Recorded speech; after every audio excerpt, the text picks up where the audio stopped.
I don't know why this information is necessary. It's not as if we're on live television. So I don't get. Okay, you are saying that people will get it anytime they get it. That does not take It's away the not live fact that television. that does not take away the fact that you have disrupted Steve and my time. Our schedule, yeah. Ah. Yeah, you've disrupted it in one way, so you No, have to sorry. apologize. What were you guys planning to do this morning? I don't. I'm just wondering. You ate 25 minutes into my time. It means this podcast recording has been extended by 25 That's minutes. 25 minutes. I have This is things I probably do. Asake I'm a is grown up. already I'm a getting too grown Dutch up. What, now. I what, have what, things These that are what were you Dutch doing? people Right? behave. What were you Dutch doing? and Were you Germans. waiting on? Were you waiting on Asake somewhere? No, I've not even started writing. So, Oh, okay, oh, okay. but did you say writing or hating? Hating. I said hating. Why will I hate Asake? No, no, come on now. Are you sure? I has been very spicy this week, man. You've been very spicy I'm this not seeing week. someone this. You've been very At spicy. some point, Is I thought they and Ashake's team paid for negative PR to Ayo. Do Me? you understand? Me? That they did. Oh, let's do uh, negative PR and Ayo will lead this for us Osag, because They this you don't is see know him. me, very self, so they Osag, don't know Osag, me. you see him So, ask. You see yeah. how you're asking me about my opinion on the new album on the group. It's shade though, because because I like the Mr. The last album. yeah, Lungu boy, yeah. Yeah, I was waiting Lungu for your Boy. own because That's how it was shade. you are the Canadian Empire team lead for Asake. So, yes. Oh god. I feel I see what's in the happen. But you guys, they didn't like the album. I'm seeing the Twitter reviews. They didn't like the album.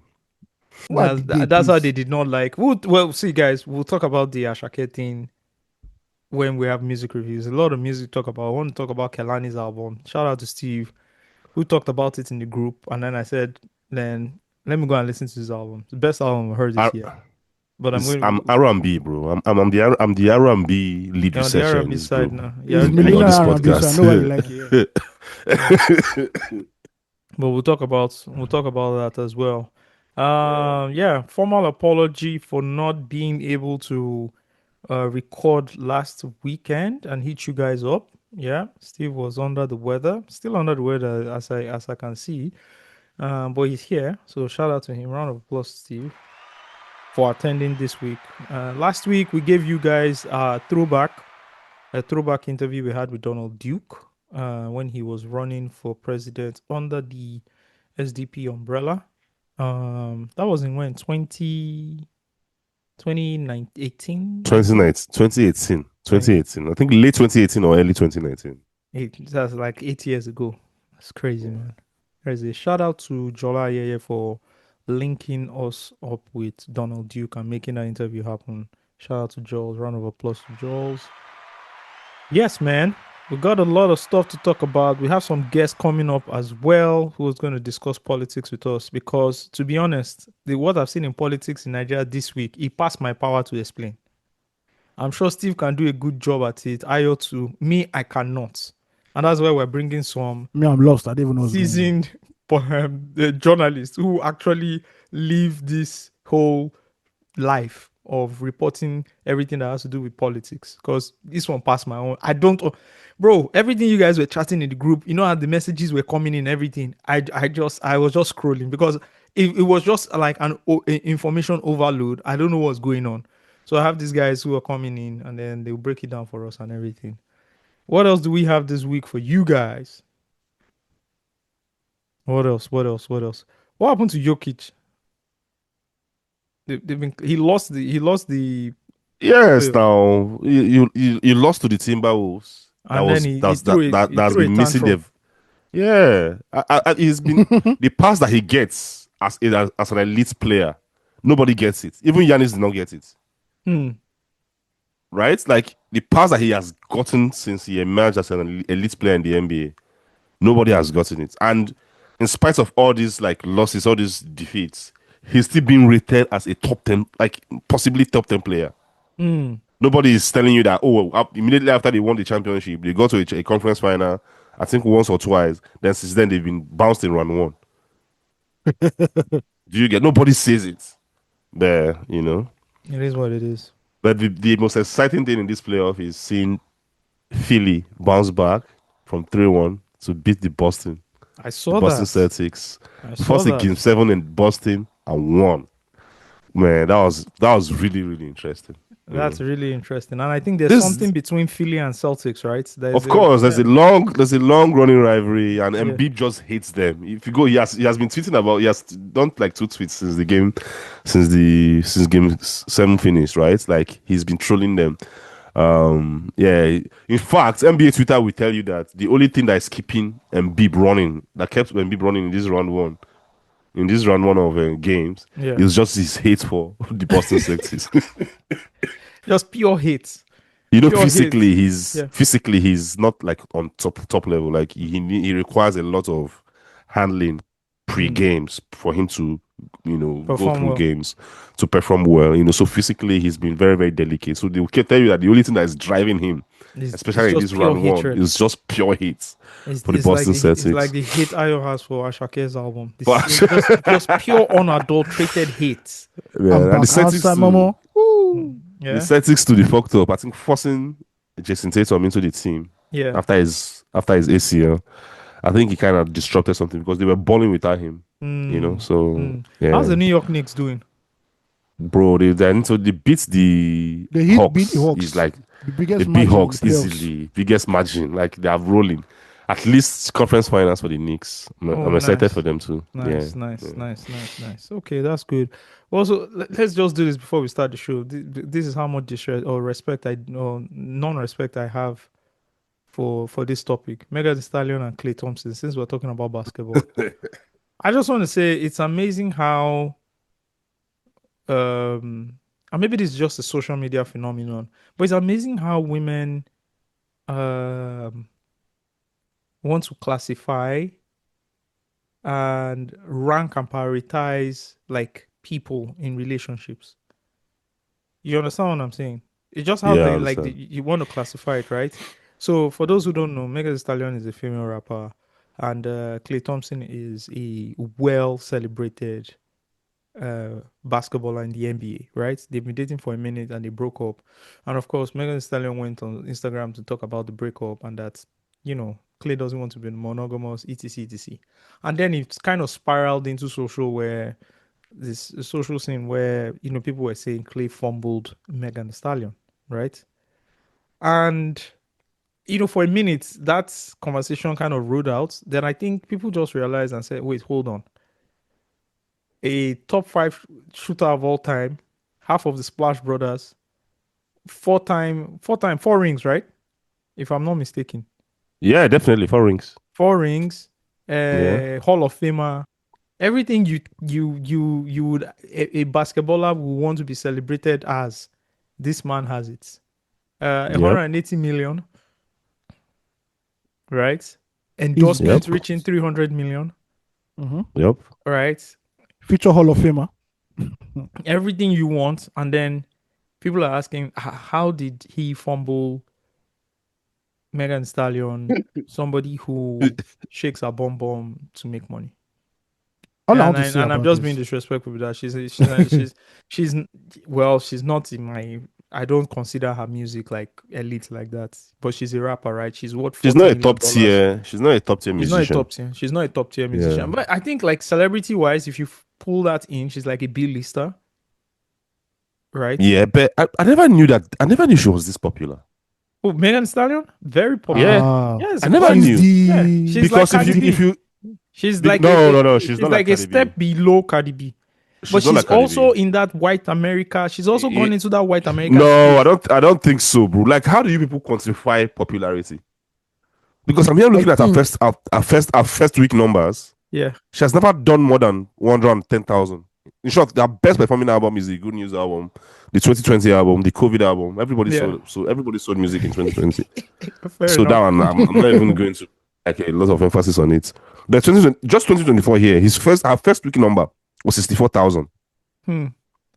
Before then, 33,000. So she's not Then Cardi the level. Fever. She's not like how I don't understand the popularity. I don't know how you can. I think she I just understand the popular. popularity. I think understand the popularity. young black women like her. Yes, she has been framed as. I'm not sure they like her enough. That's my point. Steve. Now okay, like what other Like, why what is the other music not identifier do you selling? need? Yeah, Why is it not selling? So it's the Can we case of explain that? it's the case of Sierra. You like Sierra because of what she stands. Like, oh, she was able to get away from the clutches of Future and everything. But it doesn't translate to the album sales.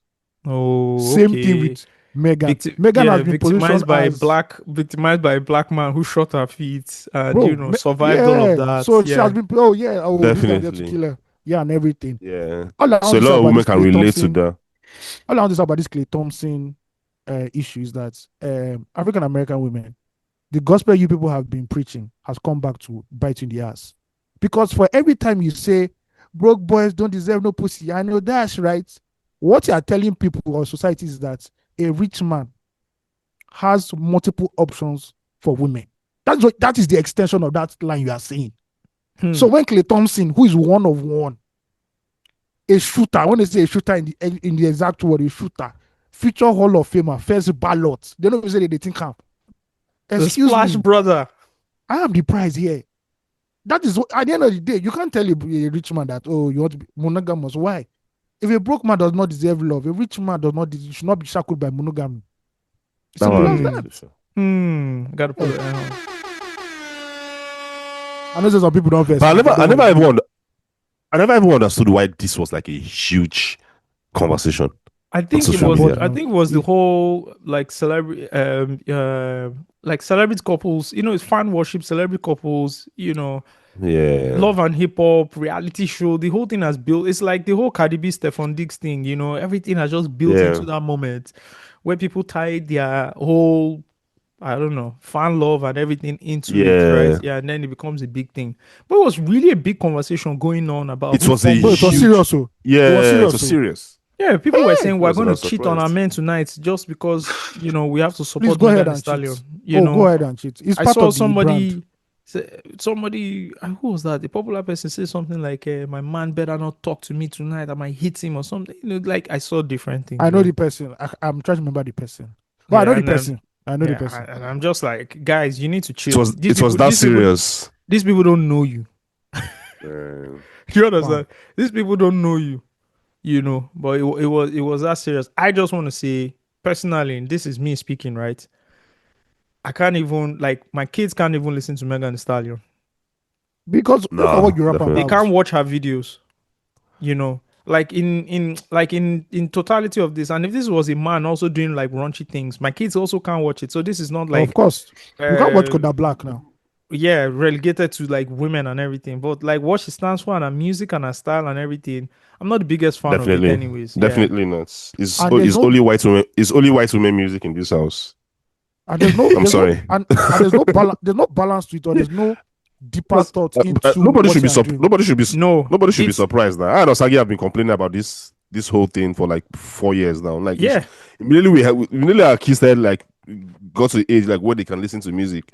We quickly realized that if you the playlist that you're comfortable with in the house is usually made up of whites. It's white Disney women. Nickelodeon, Disney Nickelodeon and Disney women. That's all. It is a cash money pipeline. There's a reason why they did that. It. Yeah, you're absolutely right. So what do we have? Miley Cyrus, Taylor Swift, Sabrina Carpenter, but these are new stuff and the new video. It's out of bounds. You can't watch it. No, I can't watch it. She's now gone a bit too much. She's now gone a bit too much. Exactly. Billie Eilish went kind of simple Billie Eilish, Blackpink, bruh. That's it. Because the only black girl, pop girl they listen to is Tyler. Yeah, it's Tyler. It's true. It's Tyler because there's only Tyler that can come in rotation. Give me Chanel, true. Whatever, like water and whatever. So like, if you're not making music for young black women, I don't know who you're making. I can't listen to every like music video you have, and then you're just shaking your bottom. Yeah, Alaji Poppin made this. I saw the clip on One Jobless Boys account. Yeah. Where he appeared on the Afropolitan podcast. And I was talking about K-pop. That the reason why K-pop is so successful is because by 5 p.m., 6 p.m., 7 p.m., you can put on K-pop in your family, in your sitting room, and the family will watch it. It's fit to purpose. No, there's no violence, no derogatory. Nothing. Like everything is just family. So that part of Asia, that's why treat, they keep always winning. Yeah. So that part of Asia, sorry, is that they don't treat sexuality as a spectacle to behold. That's why when you watch Asian movies, you don't see sex. You don't see sex. Thank you. Sex, right? It's just part of their cultural code. America is different. Sex is a spectacle. Everybody must watch it, and it must be something to behold. It's all it has always been tied into a storyline. You know. The problem is now that female rap in America, right? You don't even need to watch. You don't even need to see the ladies who are rapping. It's the same template. Ice Spice. When Ice Spice came out, the only thing we're seeing was a bomb bomb. Look at she's trending again because of ours, not because of the music. The music come is on, not. Man. Yeah. Come on, man. Well, that's how we should treat that topic and keep it moving. Are you guys ready to start the show? Yeah. Let's go. Y'all ready? Yep. Are you sure you're ready? Yeah. All right, man. Let's start what we have come into the room to do. You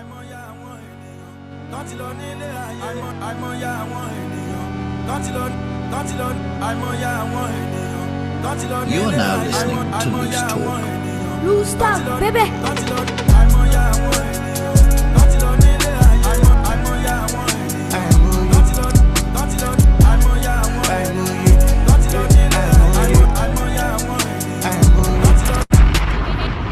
Yeah, kilo I dig on now. Know you be feeling the boy swag, ass on my neck, don't know. Ball on shit, walk on now. Go sing to my shit on God. Why you come the para, better comport. Me, I know if you greed me, I know if you great chase me, be like don't dust. I'm all done in me, I know even like they do or scrub. I'm more, yeah, nigga 31, 34, 30 law. I'm a llama, what you go, my go, yeah, I'm more, yeah.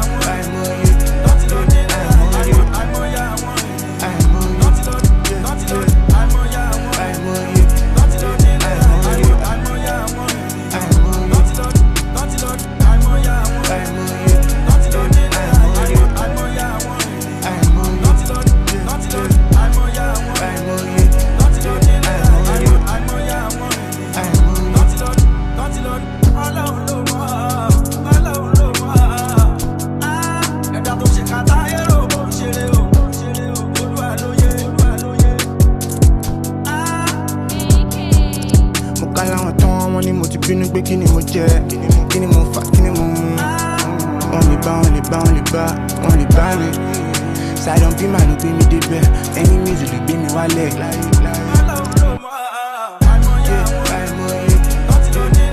Let's start.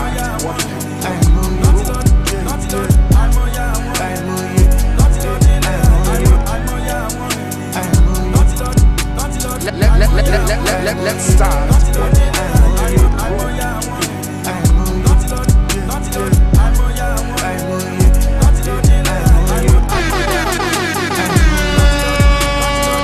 Radio. First caller. Oh. You wanna hear that download remix? You mean Iceberg Select Ezzy and Sauce? Okay, we got that. Here we go.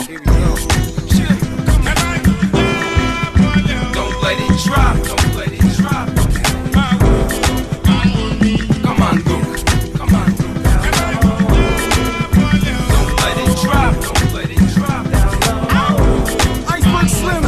To smack it up, shorty, I ain't that drunk. I just wanna see you back it up like a Mack truck. Now you wanna act up. Why? Tell your man he better back up. But if you want some applause, you get clapped up. I wanna see you bring it to the floor and throw it in the air like you swinging from a pole. Like that, daddy. Come here, ma, let me get it, ya. Now turn around, let me see your particulars.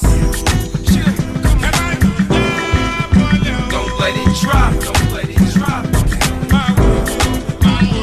Come on, go.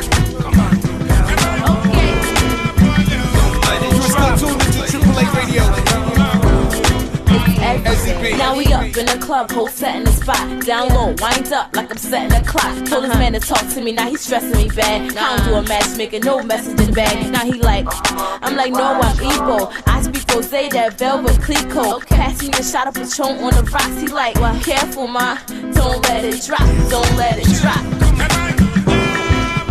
Don't let it drop. We're still rocking.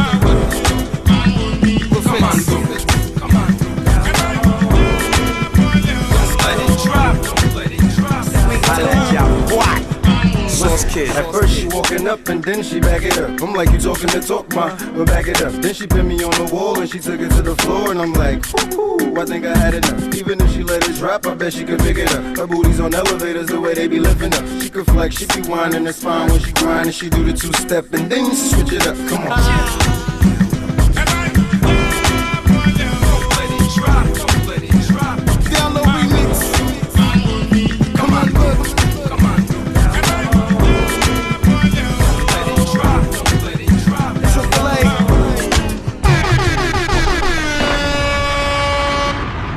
You're now listening to Loose Talk. Welcome to another episode of your favorite podcast, Loose Talk. Yes, y'all. We are back after taking a 1 week. Well, we took a personal 1 week break, but you guys got to listen to another episode. Hope you guys liked it. Give us some feedback on, our throwback interviews, right? Let us know if you guys are loving it or not. I saw a couple of people saying thank you for dropping that episode. Things haven't changed 8 years later, but let's get the feedback. If you guys want some of those old interviews we've done, we still have a couple in the chamber. We can throw them out to you guys maybe every other month or something. We can share with you guys. But anyways, we're back here, guys. We are back. Just before I introduce my co-hosts, so that I don't forget the songs we played, we started with Aimoye by a talented young kid called Kayode, sampling Saridompi. For those who don't know who Saridompi is, that's Saheed Osupa. All right, the name of the record is Aimoye. I think it went viral when he first did the production on Twitter and everything, and he dropped the record. I like the record. I like the beat. I like when you sample music like Nigerian music. It's just dope, It's just dope. It's really dope. And then we followed up with Iceberg Slim featuring Ezzy and of course Source Kid on Down Low. That was from 2010. If you remember, Iceberg Slim had just come onto the scene, and he dropped his mixtape The Fix. And that sampled, I believe, K1 The Ultimates, Majo Jabole, Come and Look. Yeah. Man, so much to talk about. And I guess when we get to the Kalani part, I want to talk a bit more about Afrobeats and how we've lost the flavor. I've talked about this before, but how we've genuinely lost Osagie. Yeah, okay. You don't go where, okay. No, people are listening. I don't give it. This is my opinion. There are no ulterior motives here. It's just how I feel about things, how I felt about other things. So please, don't pay me no attention. I'm just ranting here. But anyways, man, we got a bumper show for you. Let me see if I can bring our guest in. And while we're doing that, you guys tell me how your week has gone. My week was kind of hectic, but we pulled through. All I can tell you, ladies and gentlemen, don't deal with creatives. Creatives are some of the most annoying people in the world. That's all I can tell you. What do you mean by that? Too finicky, too egotistical, too just dramatic, Things that should be simple as ABC, turn it into further mass. It's annoying. You're doing that thing they call vague posting on Twitter. It's vague. This has to be vague posting. Yeah, but don't deal with creatives, right? Which space are we talking about now? The Nollywood space, the music Where space? again? It's the music space now. Music space. I heard I heard they're laying off executives up and down in your music space, so that there's no more money again from the. It doesn't affect my own. No, position. see, the way you've played it, right, Ayo, which is very smart, right? Ayo has played it in a way where you will always have relevance. That's number one. I think that's important in the space you play in. Number two, you would always get paid because you always have a service to deliver. Oh yeah, definitely. Yeah. So for sure. You've been very creative in that space, and your creativity actually might be rooted in music, but plays along other spaces. And I would love to see you go into the other spaces, which you've been branching out, gradually branching out into. Definitely. But your safe space has to be music. But I want to see more in Nollywood. Bro, tell me how home video took over. Do some of that content as well. I want to see stuff. I think people, I also safe space is not music. I just say space is music. When I mean It's safe space, is it's that pop culture. no. When I mean music, right? Music is like it blossoms It's the into pop foundational culture, part. Yeah. right? But It's like true. you can wake this guy up at 2 a.m. in the morning, and this guy Easy can money. recite a whole fucking thing around Two Faces album and how he affected culture. Do you understand? So you're right, Steve. It's actually culture, but like most of his like the easiest spot for him to start off. But I like to see other things like really, give me culture. Like No, remove don't. entertainment a bit and give me culture of how like why we still use downfalls or how downfalls became a thing in Definitely. Lagos. Do you Can do understand that that. kind of, you get my point. I want like Yeah. some culture I want to like do that. Yeah. I want to do an architecture piece on how Nigeria's architecture has degraded to the level where it is right now. Yeah. I wish I was still your editor, man. I would have run you You through the know, ground. Yeah, man. you know, just be giving me wahala. But yeah, we got Jude here, Jude Egbas, and my main man Nuruddin Shotayo. These are Paul's, Paul's family alumni. Alumni, it's better to mention that. Alumni. Please, guys, you can switch your video on. Don't worry, we're not putting the video I don't want to out. see. I don't want to see Nuru's face. Oh, I don't want to see Nuru's face. Oh man, look at Nuru. The beards remain constant. Where Nuru? Nuru day. Man, I day. did. You two disturb me from group. Every time where Nuru. Sometimes I would I'll just go on the group and say, Steve would have been asking where is Nuru. So Nuru, most of the time screen is where you hate watch Arsenal, right? That screen I'm saying that's where you hate watch Arsenal. Nuru is not a hater. Nuru is not a hater.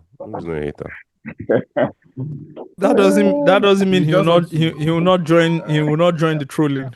Of course. He will still join the trolling. All right, guys. Let me do some quick introductions. I have Jude Egbas here. Jude Egbas is an editor at TheCable, one of Nigeria's leading media publications, covering everything from politics all the way to entertainment and even some more.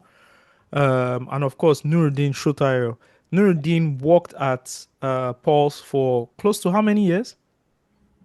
Close to 10 years. Close to a decade, covering things from. You see, I would like to describe someone like Nuru, right, as one of the engine rooms at Pulse. Some of the things you would see or you enjoy, you might not see his name boldly written on it. But everything from the RSS feeds to editorial operations, things that actually get things running and going, right? To down at this, I'm speaking personally when I work directly with him, down to measuring performance of writers. I think that's where people like Steve and I were not too happy with him, although they were, because they were always performing well. You understand? But like editorial operations, these are the work people do in the background that make sure publications actually thrive and do well. And I think it's actually an unsung or not a well discussed topic. When people go into media and start platforms, they actually skip over editorial operations, and then a year, 2 years later, your media outfit is dead and gone because you don't have any structure to it. So Nuruddin played a big role in that. Or one of the people that played a big role in that. Nuri, what are you up to nowadays? Well, I'm going solo for now. I have some projects in front of me that I'm exploring. So let's see how it goes. Super. I'm looking forward to some of the things that you are going to be doing. Why Nuru is on this episode with Jude is because, like I said, I am actually oblivious as to what has happened in the last 2 weeks in politics in Nigeria. I've gotten an information overload in our WhatsApp group. And to be honest, guys, I've skipped over some of the information because it's just too much for me to handle. I don't know about the guys. You understand? They can speak for themselves. But this whole ADC, LP, ADC, OB, Kwankwa, so why can't things just be straightforward? Why can't things just be easy? Why can't we just have like something is why must it be this complex? And how are you guys so much invested and up to date with it and not running crazy like I am? Let me start with Nuru first. I don't know where do we take it from. So what we need to understand, what Nigerians need to understand is that politicians are selfish people. So I know people want a united opposition. That's what most Nigerian youths have been clamoring for on social media, especially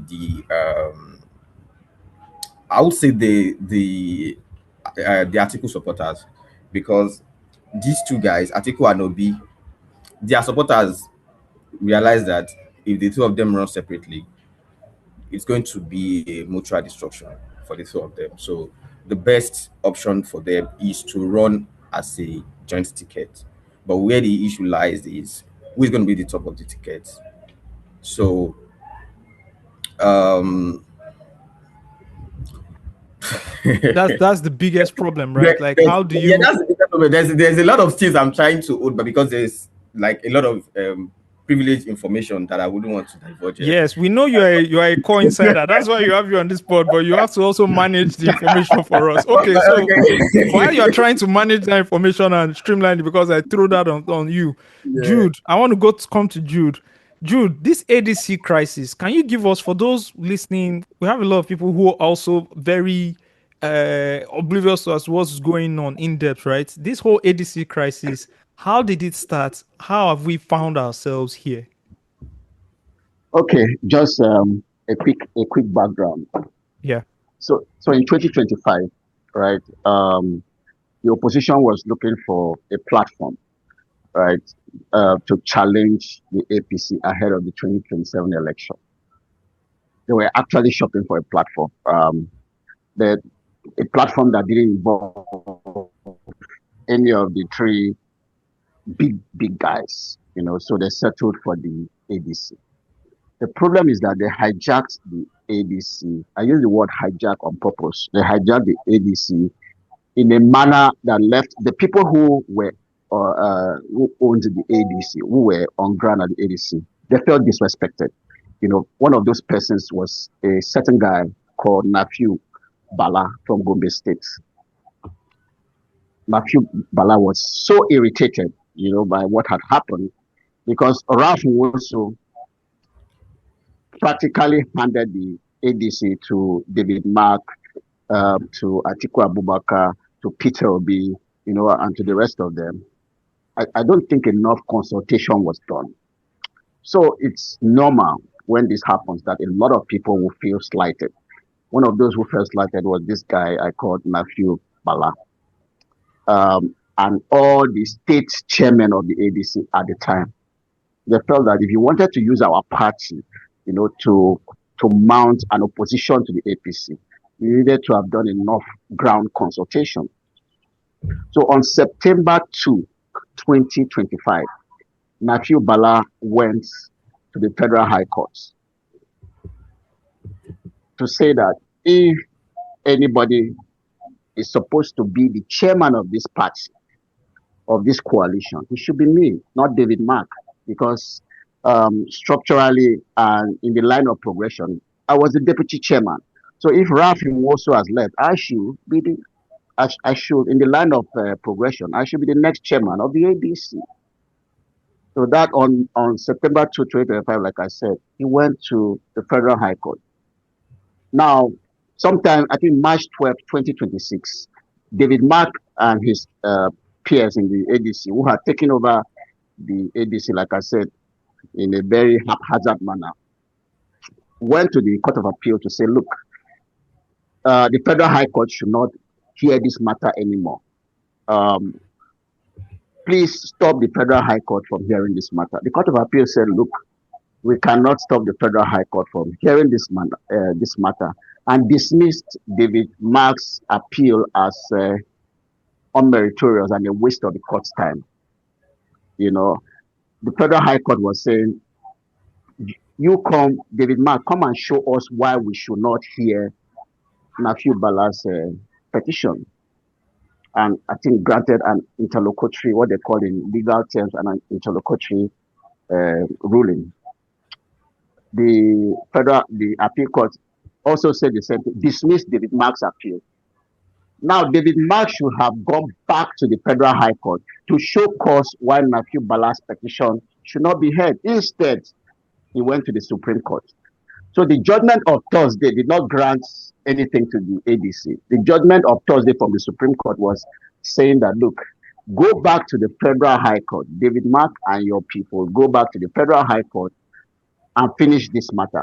But in the meantime, since the appeal court said status quo antebellum should be maintained, that should be the case until this matter is fully tried at the Federal High Court. So that's essentially what the appeal court said. The appeal court said we do not have jurisdiction over this matter until the lower court, which is the Federal High Court, has fully tried this matter before you should bring it to the Supreme Court. So in the interim, INEC now relisted the David Mark executive name, which they had removed from their website. They had to put it back. Status quo antebellum means that before the start of hostilities, what was the state of things? Okay. What happened? So that's what the Supreme Court ruled. Go and finish your matter at the Federal High Court. But, and this is a very big but, all the parties have deadline of submitting their presidential candidates. Please correct me if I'm right. Candidates before the end of May. So the ADC is lost for time. Before the end of May. Yes, they do not have. All parties should conduct their primaries before the end of May. So the ADC doesn't have the time. So this has put the ADC. That's like a summary of why we are here. Thank you very much. Let me quickly add to what you say.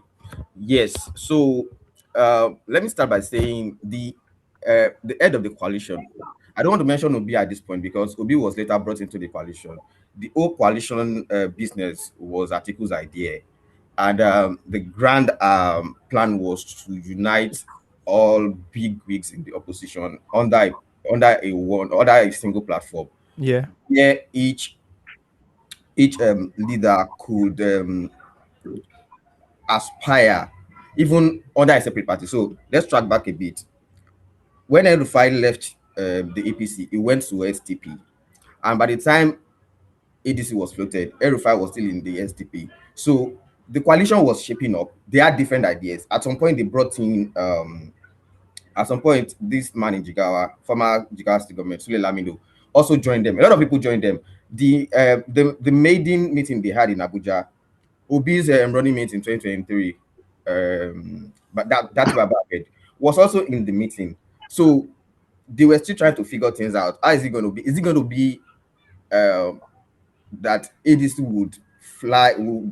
would be the flagship party, yeah. And then other parties could also adopt their presidential candidates while they contest in their party? But unfortunately, due to the internal crisis in other parties, which were mostly self-inflicted and as a result of ego and selfish ambitions of most politicians.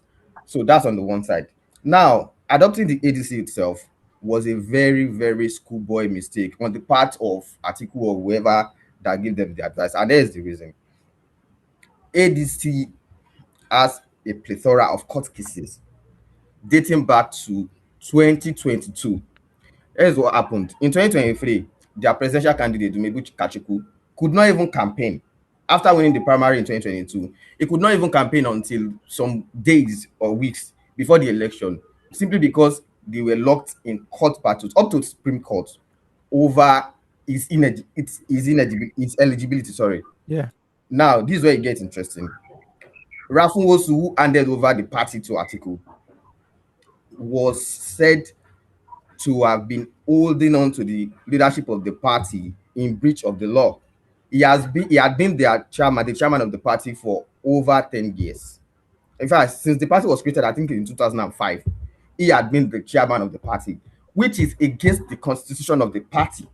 So in 2022, Dumebi Kachuku took this case to court. I see that the ADC is a hot mess. And got a victory. That's why I said, when people say, oh, it's APC, it's bad. Yes, but you gave them a loophole by choosing ADC. So the question now is, Nur, the question now is, didn't they just do some level of research to understand that this party that we want to use as the coalition party has a lot of mess going on? Maybe we should try and pick something else. Honestly, I don't understand what the plan was. I don't understand who advised them. I don't know what their plan was. It feels like everybody is just working for, for bad. That's what it seems to be, because it's just confusing. So because this background is very important so that people would understand why the ADC may not even present candidates in this coming election, and even Atiku might not be on the ADC ticket. So yeah, Ravon was held on to the leadership of the party. There was a dispute between Makachuku. Now, Atiku acquired the party from Rafunwosu. By the time Rafunwosu handed over to Atiku, most of the state chairmen, I think about 15 or 20, were on board with the plan. And they went to Kachiku and say, oh, this is what's going on. Kachiku said, okay, you can go with them. Let's see what happens. So Atiku's the coalition, let me say Atiku. The coalition promised this chairman, this state chairman, that they are going to be parts of the party going forward.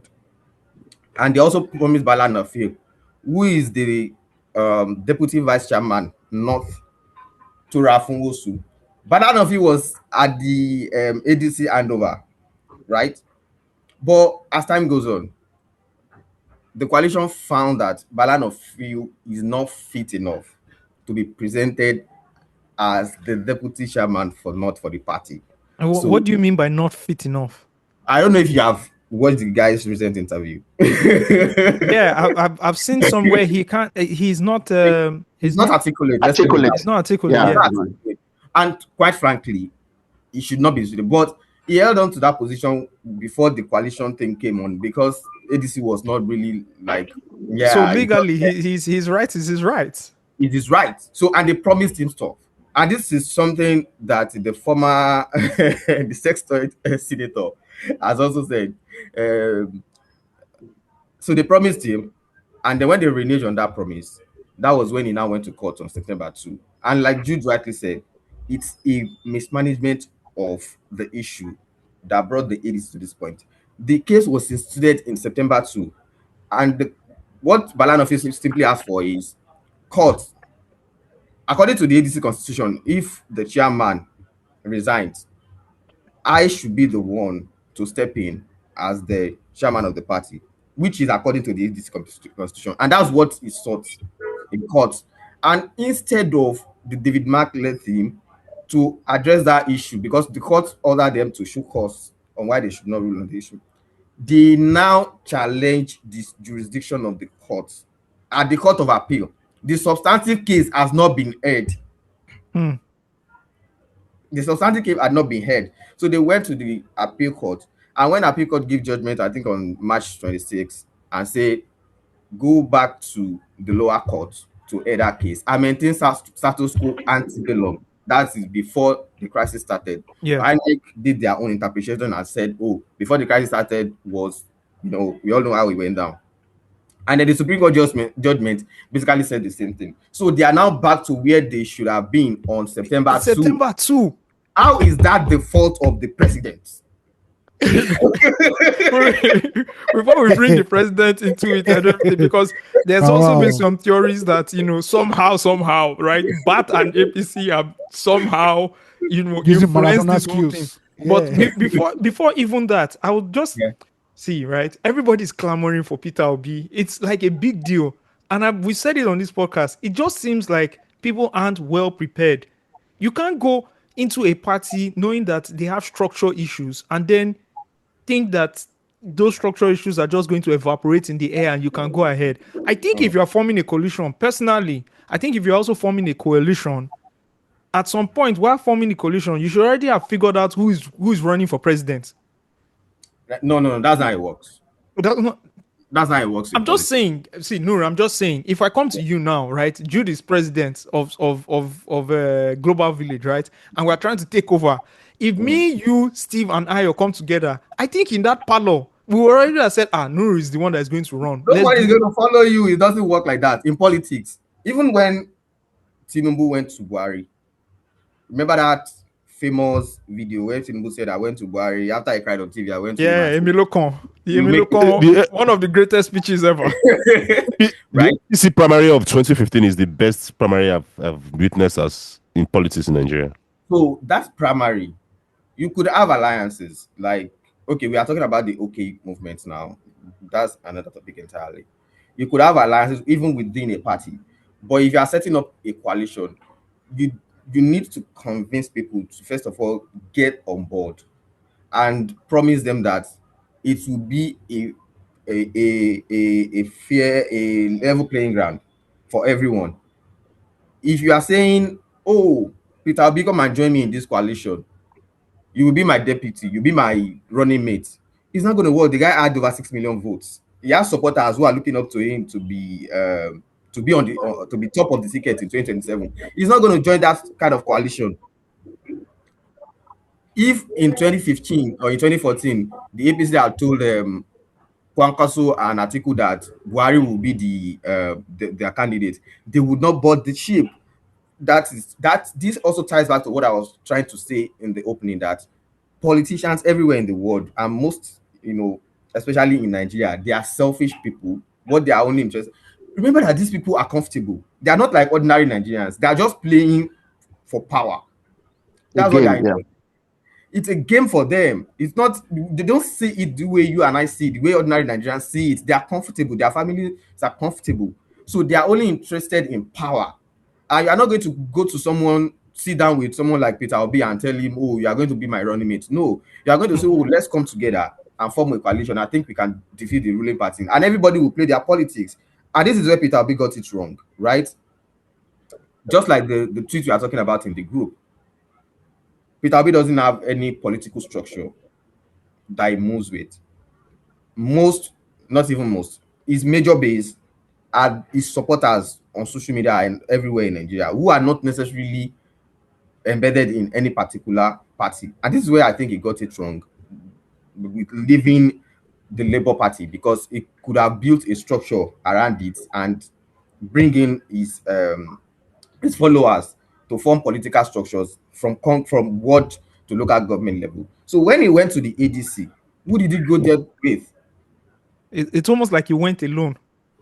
With all due respect, Aisha Yusufu, Sarah Ibrahim, yes, these people, they no. So I think no, wait. The mistake we're making here is we're also judging Peter Obi as the typical Nigerian politician. Peter Obi, everything about Peter Obi, from his emergence to his results, it's been an abnormal in Nigerian politics. The closest that we've had is Buhari. What do you mean? Buhari was an anomaly. Bro, abnormal in the sense that we've never seen a candidate like this who has been driven by public support and not by political structure. So it's a fact that he's coming. He's a fact that he's coming to ADC. It's a fact that he's coming to ADC without a political structure, unlike the rest of Erufai, Atiku, just like he did to LP. Just like he did to LP. But what is also, if we are honest with ourselves, is ADC is honest as a party, they should also understand what he's bringing. Steve, you're not getting it. These people don't care about your honesty. I think who has the progressive for the presidency since 1993. You think he's going to allow me to contest? You're not getting the point. And that's where that's where the matter went.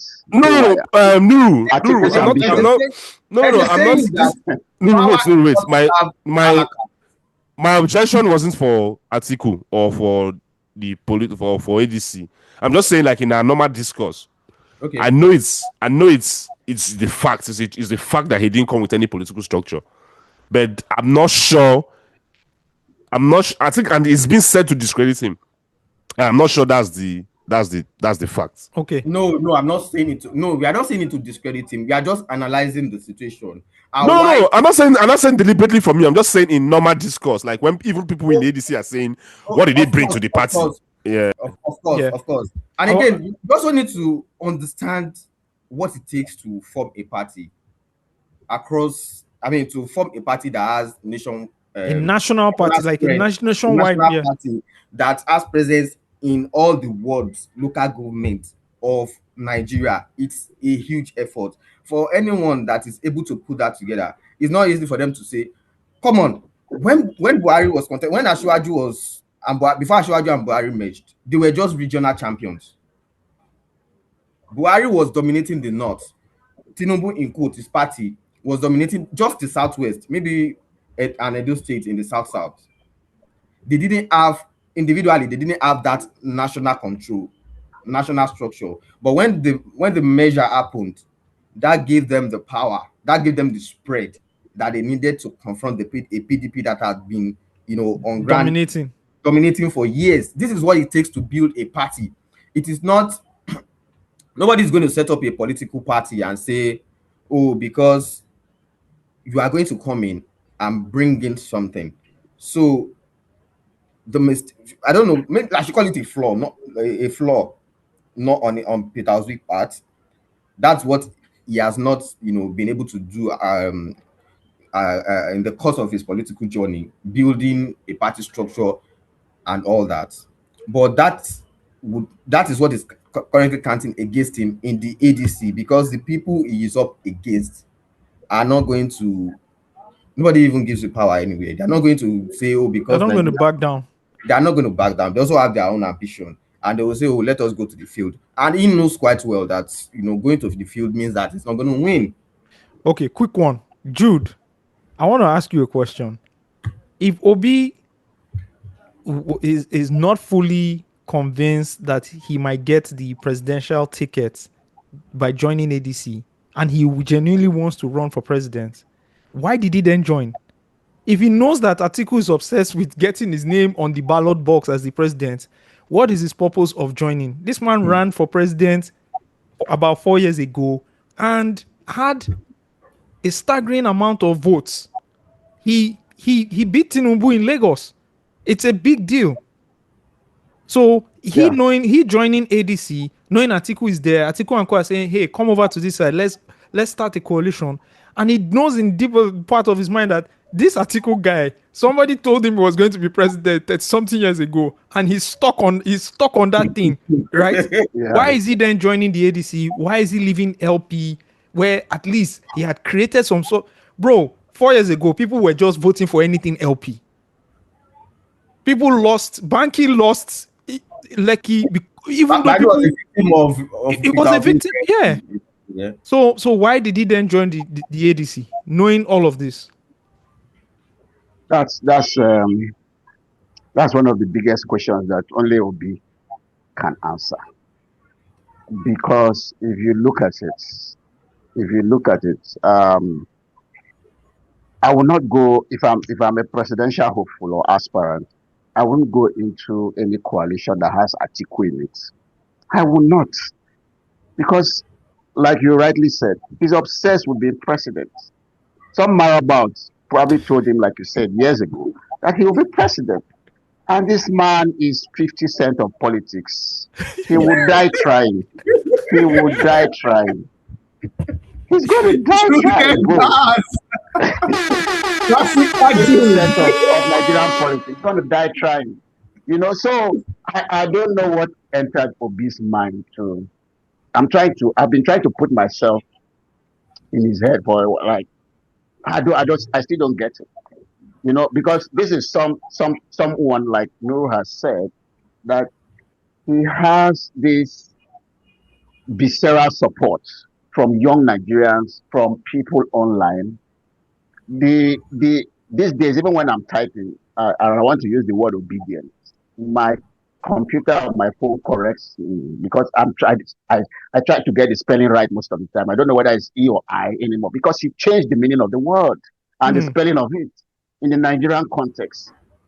So I think he expected that at some point, given his support with the Gen Z crowd, shout out to Samson Toromade, and to young people, he thought that at some point there will be some kind of agreement that he's the most pro-young people candidate.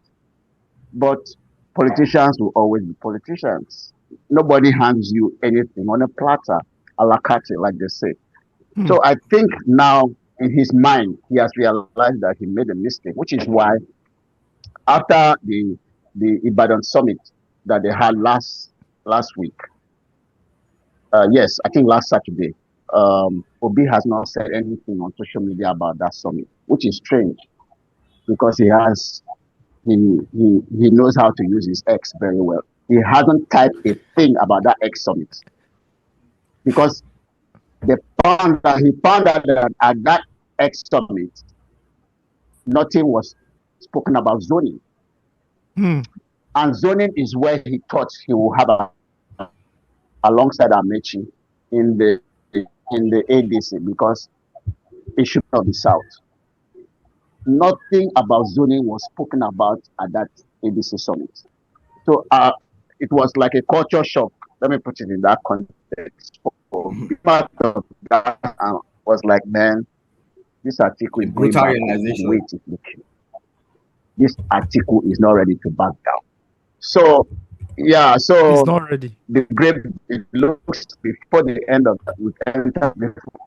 before the end of this week, looks watching alongside Kwankwaso. Kwankwaso supporters have already leaked the memo. They are going to port. Now, if they port to maybe the NDC or the PRP, there will be another conversation about who should top the ticket. But if give and take, they settle on zoning, it's the turn of the South to complete the next 4 years. Yeah, the 4 years. Says, if Tinubu will be the top of the eight, like we all know he will be, it should be another Southerner to challenge him, not a Northerner. Because a Northerner ruled from 2015 to 2023. So Obi was hedging his bets on the fact that zoning will play into his hands. But Atiku doesn't give a permit my French, he doesn't give a fuck about zoning, right? At this point. Atiku's ploy again, don't be surprised if Obi ports again, if he leaves the ADC. Is that not too late? This is May 3. Exactly. We're recording this at May 3. Is that not too late? So the mere fact that it's less than a year. Late and shambolic. And that's why Bat will be somewhere laughing. But this coalition that said they are putting themselves together to challenge me, they haven't even got a clue. So you know, and I was watching one of Bat's speeches yesterday when he was addressing the National Assembly, where he said, "It is my utter joy to see you in disarray," and that's what is playing out. That's what's playing out. He's enjoying himself. Going back to Osage's question, why did he join the ADC? Jude said it. He was edging his bet on convincing the North to let him do one time. If we could remember, when he first joined the ADC, he was talking, even before he joined, he was talking about, he was saying he was ready to do one time. Even Amechi said the same thing, that was going to do one time. Now I understand why they were saying that. Now it makes sense. They were playing to that whole 4 years left for the South before it zoned back to the North. So why did he leave the Labour Party in the first place? He didn't take charge of the Labour Party immediately after the 2022 election. And I think it's amounts to inexperience on his side. After the 2011 election, when Goodluck Jonathan won, remember, Tinubu supported Goodluck Jonathan.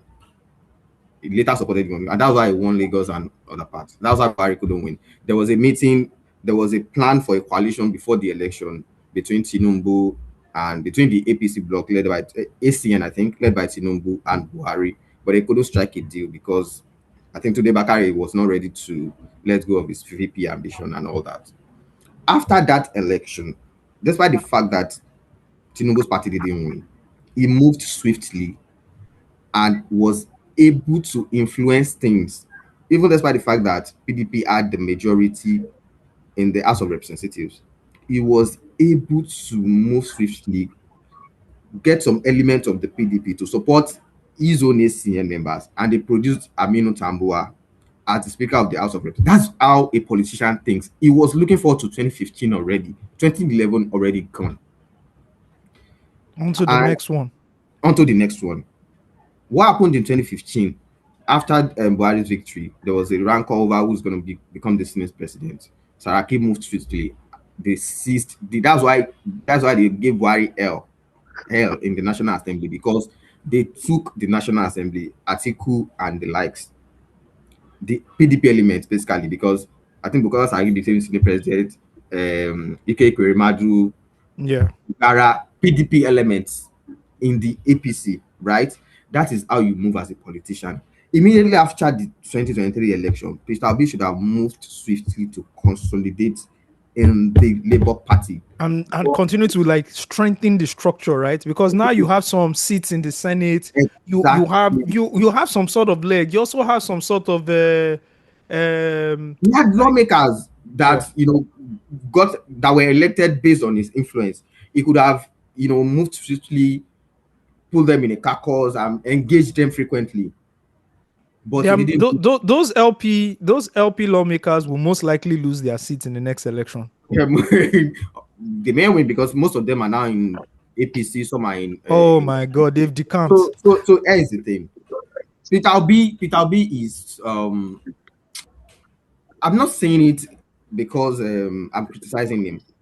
I just noticed it as a weakness on his part. There is someone, I don't want to mention name, that was aspiring to be governor in Anambra State, and then this person was looking forward to Peter Obi to lead the way Bat will lead. Bat led the way for for Aregbesola in Osun, for all these other guys in other states, and Peter Obi was like, Random can confirm this story to you. I'm sure by now everybody knows what I'm talking about.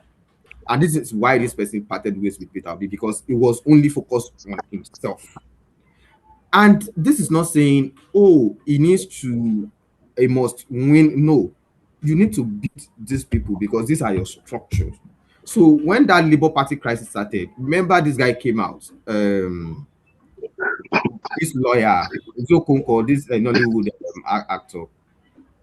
Yeah, Kenneth Okonkwo. He came out to say, I think it was the first big Peter Obi supporter that left and said, he told Peter Obi to take control of the Labour Party, but he didn't act swiftly.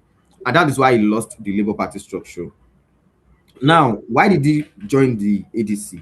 Of course, there was no part, or the part in Labour Party was fraught with a lot of limelight, so he had to move. So when he moved to the ADC with the belief that he could pull a northern consensus in a way and convince these people, and when I say these people, the likes of El-Rufai, who also have presidential ambition. I don't know if El-Rufai was a free man today, maybe things would have been a little different, right? He thought he would be able to convince these northerners who also have ambition in 2031 so that they allow him to do one term and then the power goes back to him. Because Obi himself knows that 2077 is his last. No, don't let me say it's his last chance. It's best chance. Because then you go 8 years back into the north. Because no northerner is going to vote any southerner in 2031 if Tinubu completes his term. I mean, if Tinubu wins a re-election. So the best part for Obi is 2027. And that 2027 with a promise that it must be one term. And that's why he kept saying it. That's why Amiki kept saying it. Because they know. If I want to say, it doesn't matter. These politicians, they know the reality. And that's what I'm not sure politicians know the reality, because if they know the reality, Atiku will not be. That's what I'm saying. If they know the reality, Atiku will not be gunning for 2027. He will. That's what I'm saying.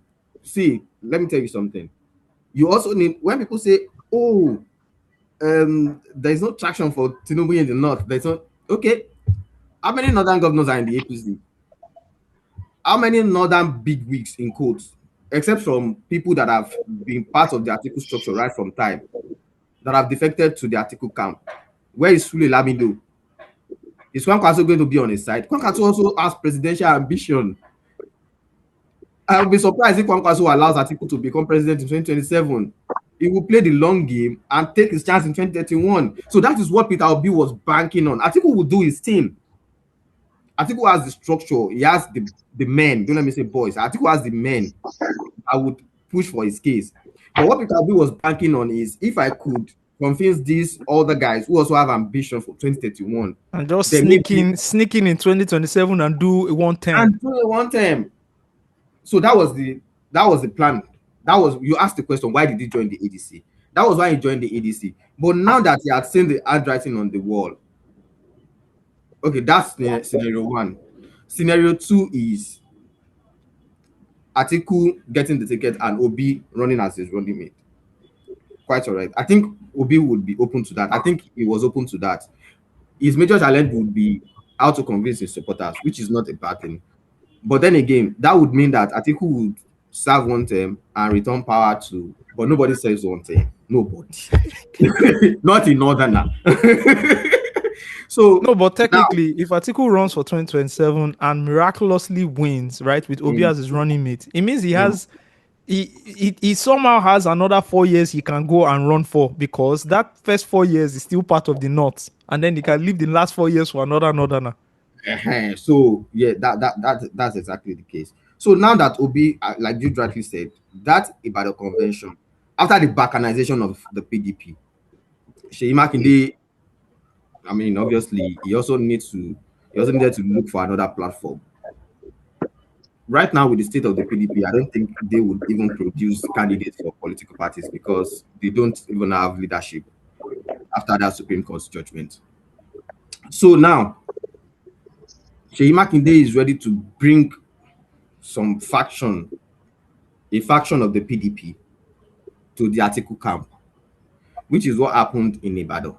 So it's like Peter Obi saw what was going on, a consolidation between the Atiku element in ADC and Seyi Makinde and all that. And he knows that these people, I don't have the structure, I don't have the supporter in the grassroots. Remember, they have just two options. It's either they go for a consensus or they go for a direct primary. In a direct primary, Atiku will kill Peter Obi. Yeah, because he doesn't have the structure. So yeah, Atiku owns that structure. Handwriting on the wall that even this VP in scenario 2, I may not get it. Damn. So that is why you are seeing this shift that is currently going on. And to be honest, this is a script that someone shared with me over a year ago, that this is what's going to play out, and it's playing out exactly like that. So there we have it. There we have it. Yeah. There we have it. I want us to move from the national and this, talk about federation to Lagos. Over the last few days, Steve States. I saw like yes, now. We've seen the deputy governor, Kadri Obafemi Hamzat, We're no longer selling Hamzat form. If you're not Team Hamzat, in 2019, you guys remember when he came to the office? I fell in love instantly. You remember that Jude now? I remember. Steve. Yeah, you told me. No. Ask Jude Egbas. To be honest, yeah. Ask Jude Egbas. I've always liked that guy. He was very amiable. See the way he was greeting all our staff at polls. I don't know. I think it was 2018 or there or to something. 2019. Yeah. Yeah, he was connecting with everybody. He went from the editorial. He went to the video section. He wanted to make sure he was connecting with all staff members. Yep. I hope he makes a good job. And I made a comment. I noticed something in that election. Like he was campaigning as if he was the governor. He was the governorship aspirant. That's what I saw from the vibe. They did for everywhere you saw Sanwo-Olu who was contesting at the time, you would see Hamzat there. It's almost like they leaned on Hamzat's credibility as a state politician to further sell Sanwo-Olu. To sell Sanwo-Olu. Yeah, so they were always very paired visible. together. It was until their second term they kind of separated. Then but also he's about to become the longest serving deputy governor of Lagos. Yeah. Wow. Oh yes. Yes. He's about 4 years. He's about. He's already. He already is. Okay, let's count this. For people who don't know, Tinubu's first deputy governor in Tinubu in 1999, right? Was what's her name again? Madam Koforola Thank you. Bucknor. Bucknor Akarele. And in the second term, she was substituted for I believe Pedro, right? Pedro, yeah. Yeah. Yes. And then we handed over power to Fashola. But Fashola's So Tinubu used them 3 deputies. Three? Because Pedro, three deputy The governors. duration of his first term, Bucknor was impeached. I think Yeah. they had the agreement. She was impeached, and then they brought in Femi Pedro, and Femi Pedro ran with him for the second term. Yes. So before the 2027 election of Fashola, obviously, Femi Pedro had a governorship ambition, and so he resigned. So did he resign? Or I don't know. He had left. I think he was Femi kicked Pedro out. I think he was kicked out. Anyways, he Yeah. had left to contest in another party. So I can't even remember. I believe it was Labour. He ran under. I can't remember the party, but yeah. He left, and then they brought in. I can't remember the name of the person that they brought in. The third person. they just brought who you just come and sit down. Come and sit down. But the also, wow. Fashola, the Fashola have 2 deputies. Yeah, Steve, this your. I think he did. Did? Yeah, 2 female deputies she had. Okay, our lead researcher is looking it up. Then, of course, Ambode's tenure was short-lived. It was just a term, And, I can't even remember who his deputy was. Yeah. Fashola had 2 deputies. This is that era where you had the deputies were women and you didn't know who they were. They were just almost like faceless. Oh, Fashola had 2 deputies. Yeah, in 2007 to 2011, it was Sarah Adebisi Social. And then in 2015, in 2011 to 2015, Ade Joke Orelope Adefulere. I wonder why that changed. The deputy thing, why it's changed, right? Yeah, for Fashola, because I can't remember the news. I don't even. I'm just learning for the first time. There are a lot of things that you need to understand about Lagos politics and power sharing when it concerns governorship and deputy. I think I've said this in the group that the Lagos APC is split into different groups, but predominantly we have the mandate group, which is Ashwa Development in those group, and we also have the Justice Forum, which was an idea of the current deputy. What's his name? Abafemi Hamzat's dad, who is late now, was the brain behind the other group. They call it the Justice Forum. So these groups hold powers in different constituencies in Lagos.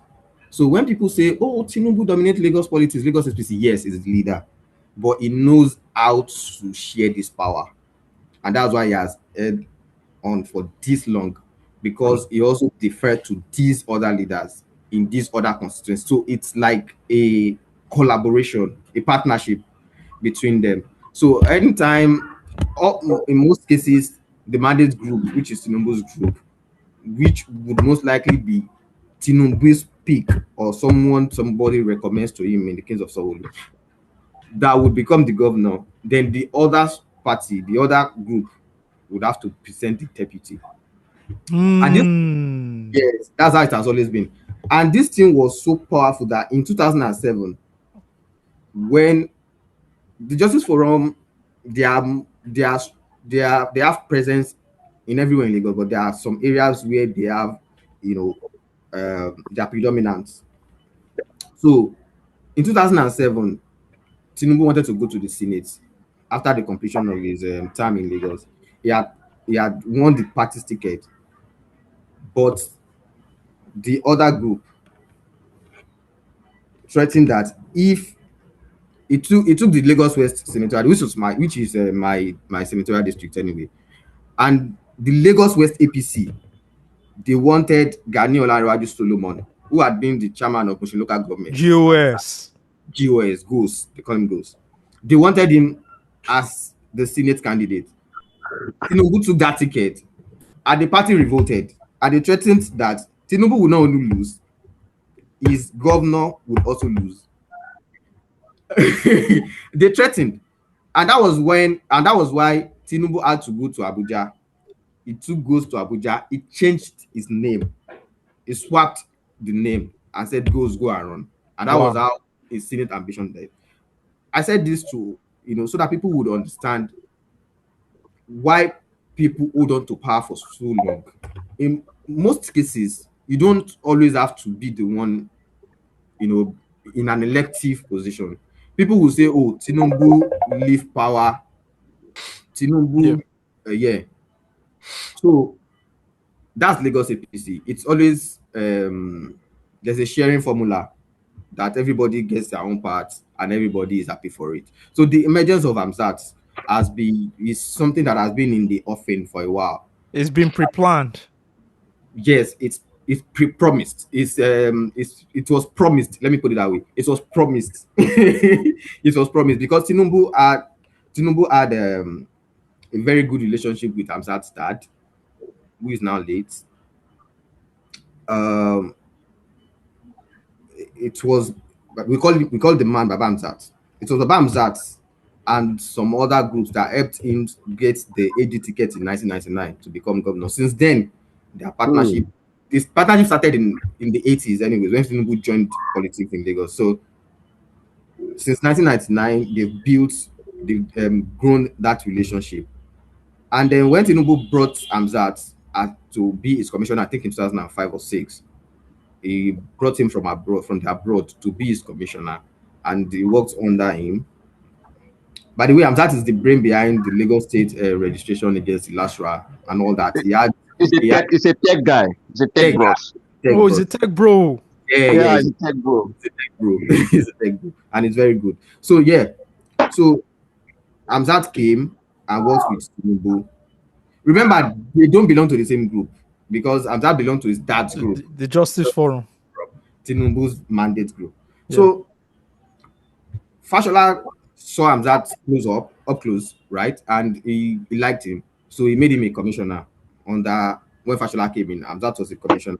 So he served under Fashola. So in the build-up to the 2015 election, the gist is that Fashola went to Tinubu and say, "Oh, sir, who should we put forward as the succession candidate?"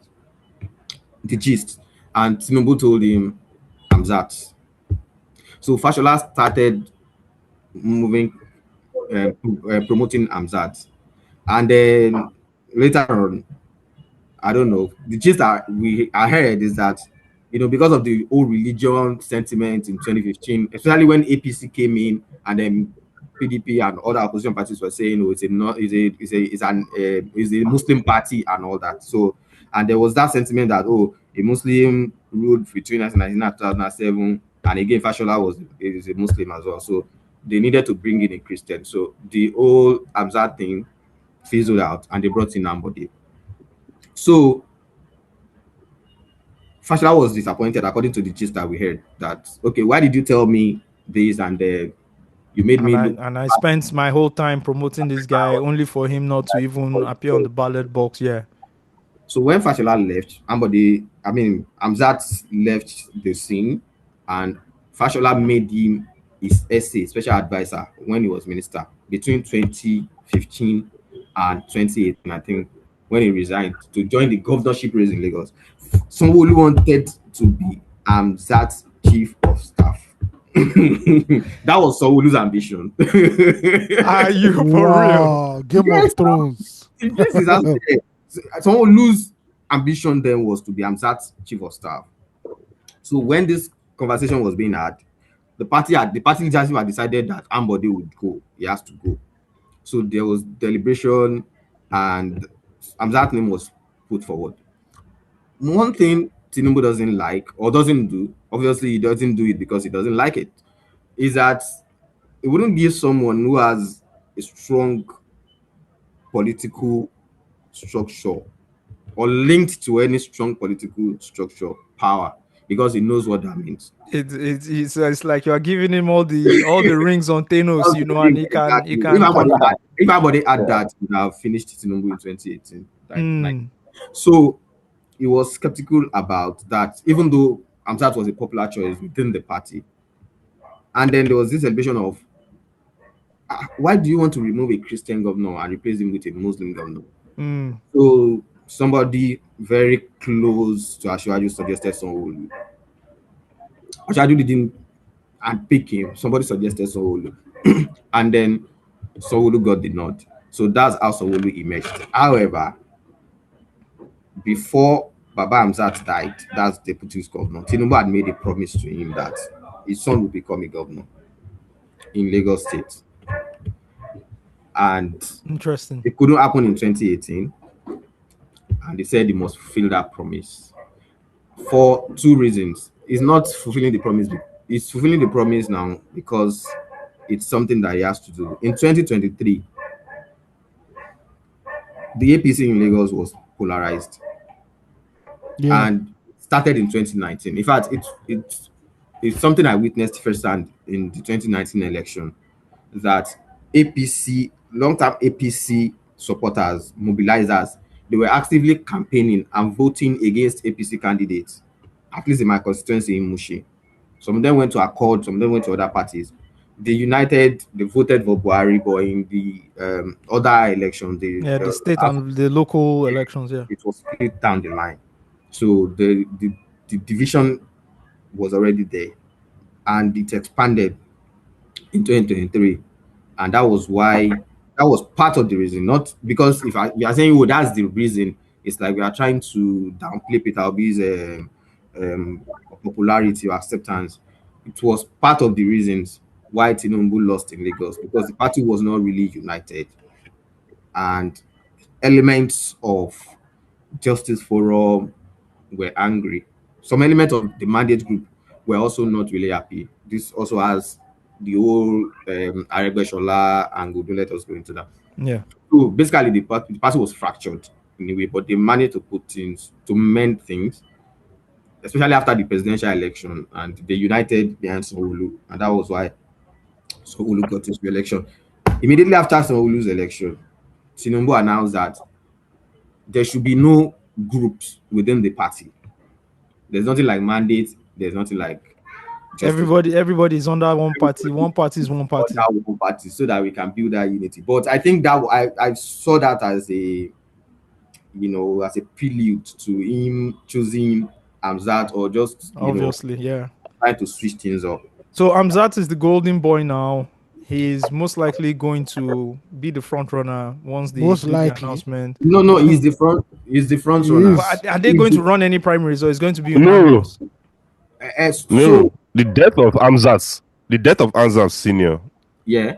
Has it not contributed to the fact that there's no longer like a powerful structure that Tinubu is scared of in Lagos? Not scared. He respects them. I understand, but you pointed out the fact that in 2019 he was scared of giving Hamzat a ticket because Hamzat comes from like a powerful group, and he doesn't give power to people who have like political structures. So the death of Hamzat Senior, has it is it a factor? Where it's not like the death of Hamzat Senior. Yeah. Does Hamzat influence is Hamzat still influential as he was feared to be when Izzat was alive, he wasn't put forward as the governor. So because he wasn't put forward as governor because you mentioned something. You said like Tinubu is always scared of giving power to people. Is that still a factor? Would you say that factor is the care factor still there? Is that what you're saying? Yeah, that's what I'm saying. So you need to understand why. So Tinubu has evolved over the years, and you need to understand why. He is currently the president. He doesn't fear anybody anymore. Actually, that's good. That's a good angle. That's a good angle. You understand? So when he had ambition to become the president, he was very shrewd. He was playing his politics the best way he could. But now he can decide to look. He's president. I'm the president. How did Denzel say it in Training Day? I'm going to put EFCC cases on all of you. He can bring out Hamzat from the Justice Forum and backhanize the Justice Forum. He has the power.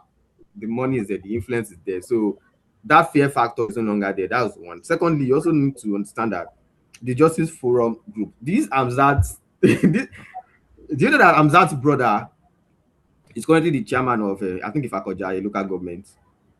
Man, that family is rooted into Lagos politics. Wait.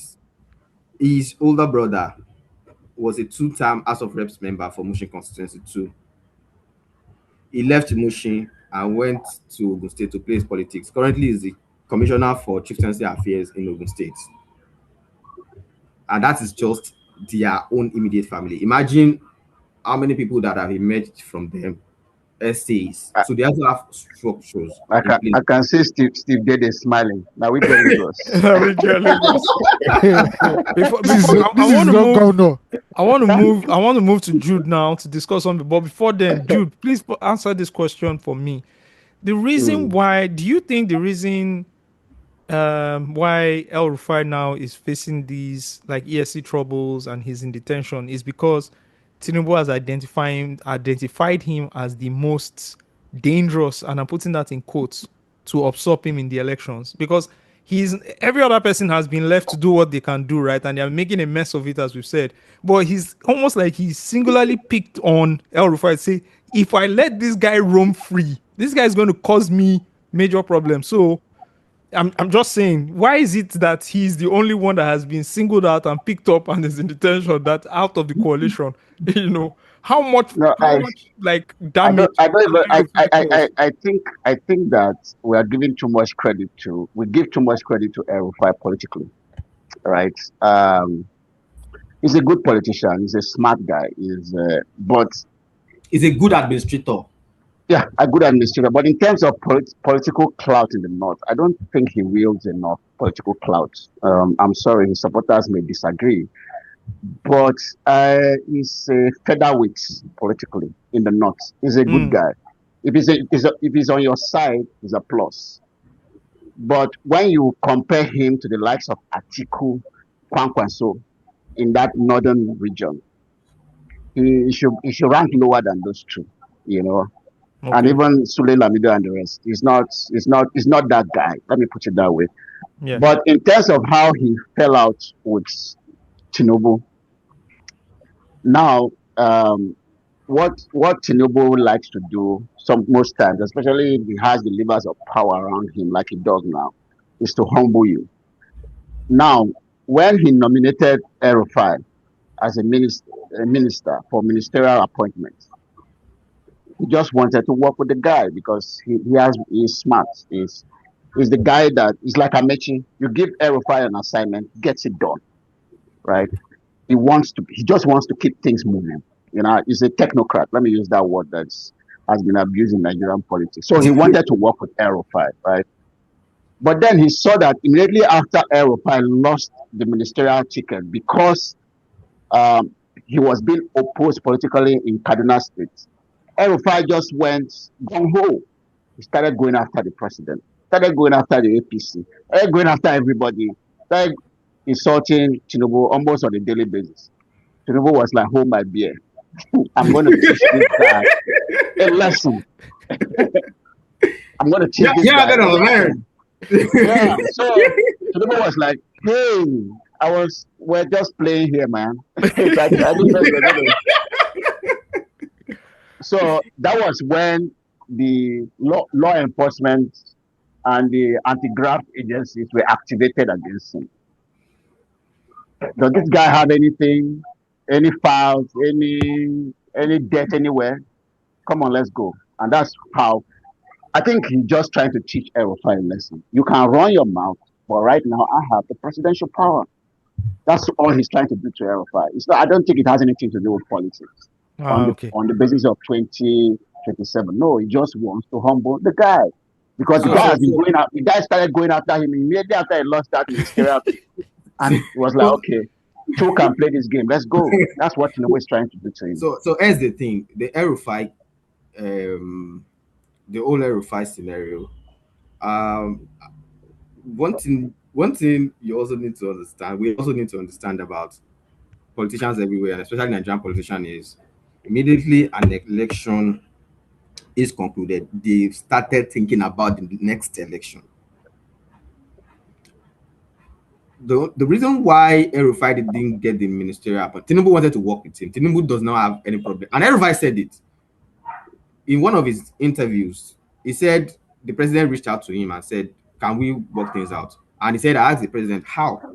Because what happened is Erufai did not have any beef, did not have any issue with Tinubu. The only person Erufai has issues with is Nuru Ribadu. Because 2031, the game of 2021 started immediately after Tinubu was declared winner in 2023. People started positioning. Who's going to lead the Northern Front in 2031? 2031. And that would depend on a lot of things, what you have access to within the presidency. So Erufai was going to be the minister of power. And if he was able to get it right, he may become like the star of the cabinet. And the momentum may shift his way. And he has that pull to do that. But also, it comes with a lot of baggage because Erufai is someone that cannot tame his emotions. He lets too many things out, and that's why he talked himself into trouble.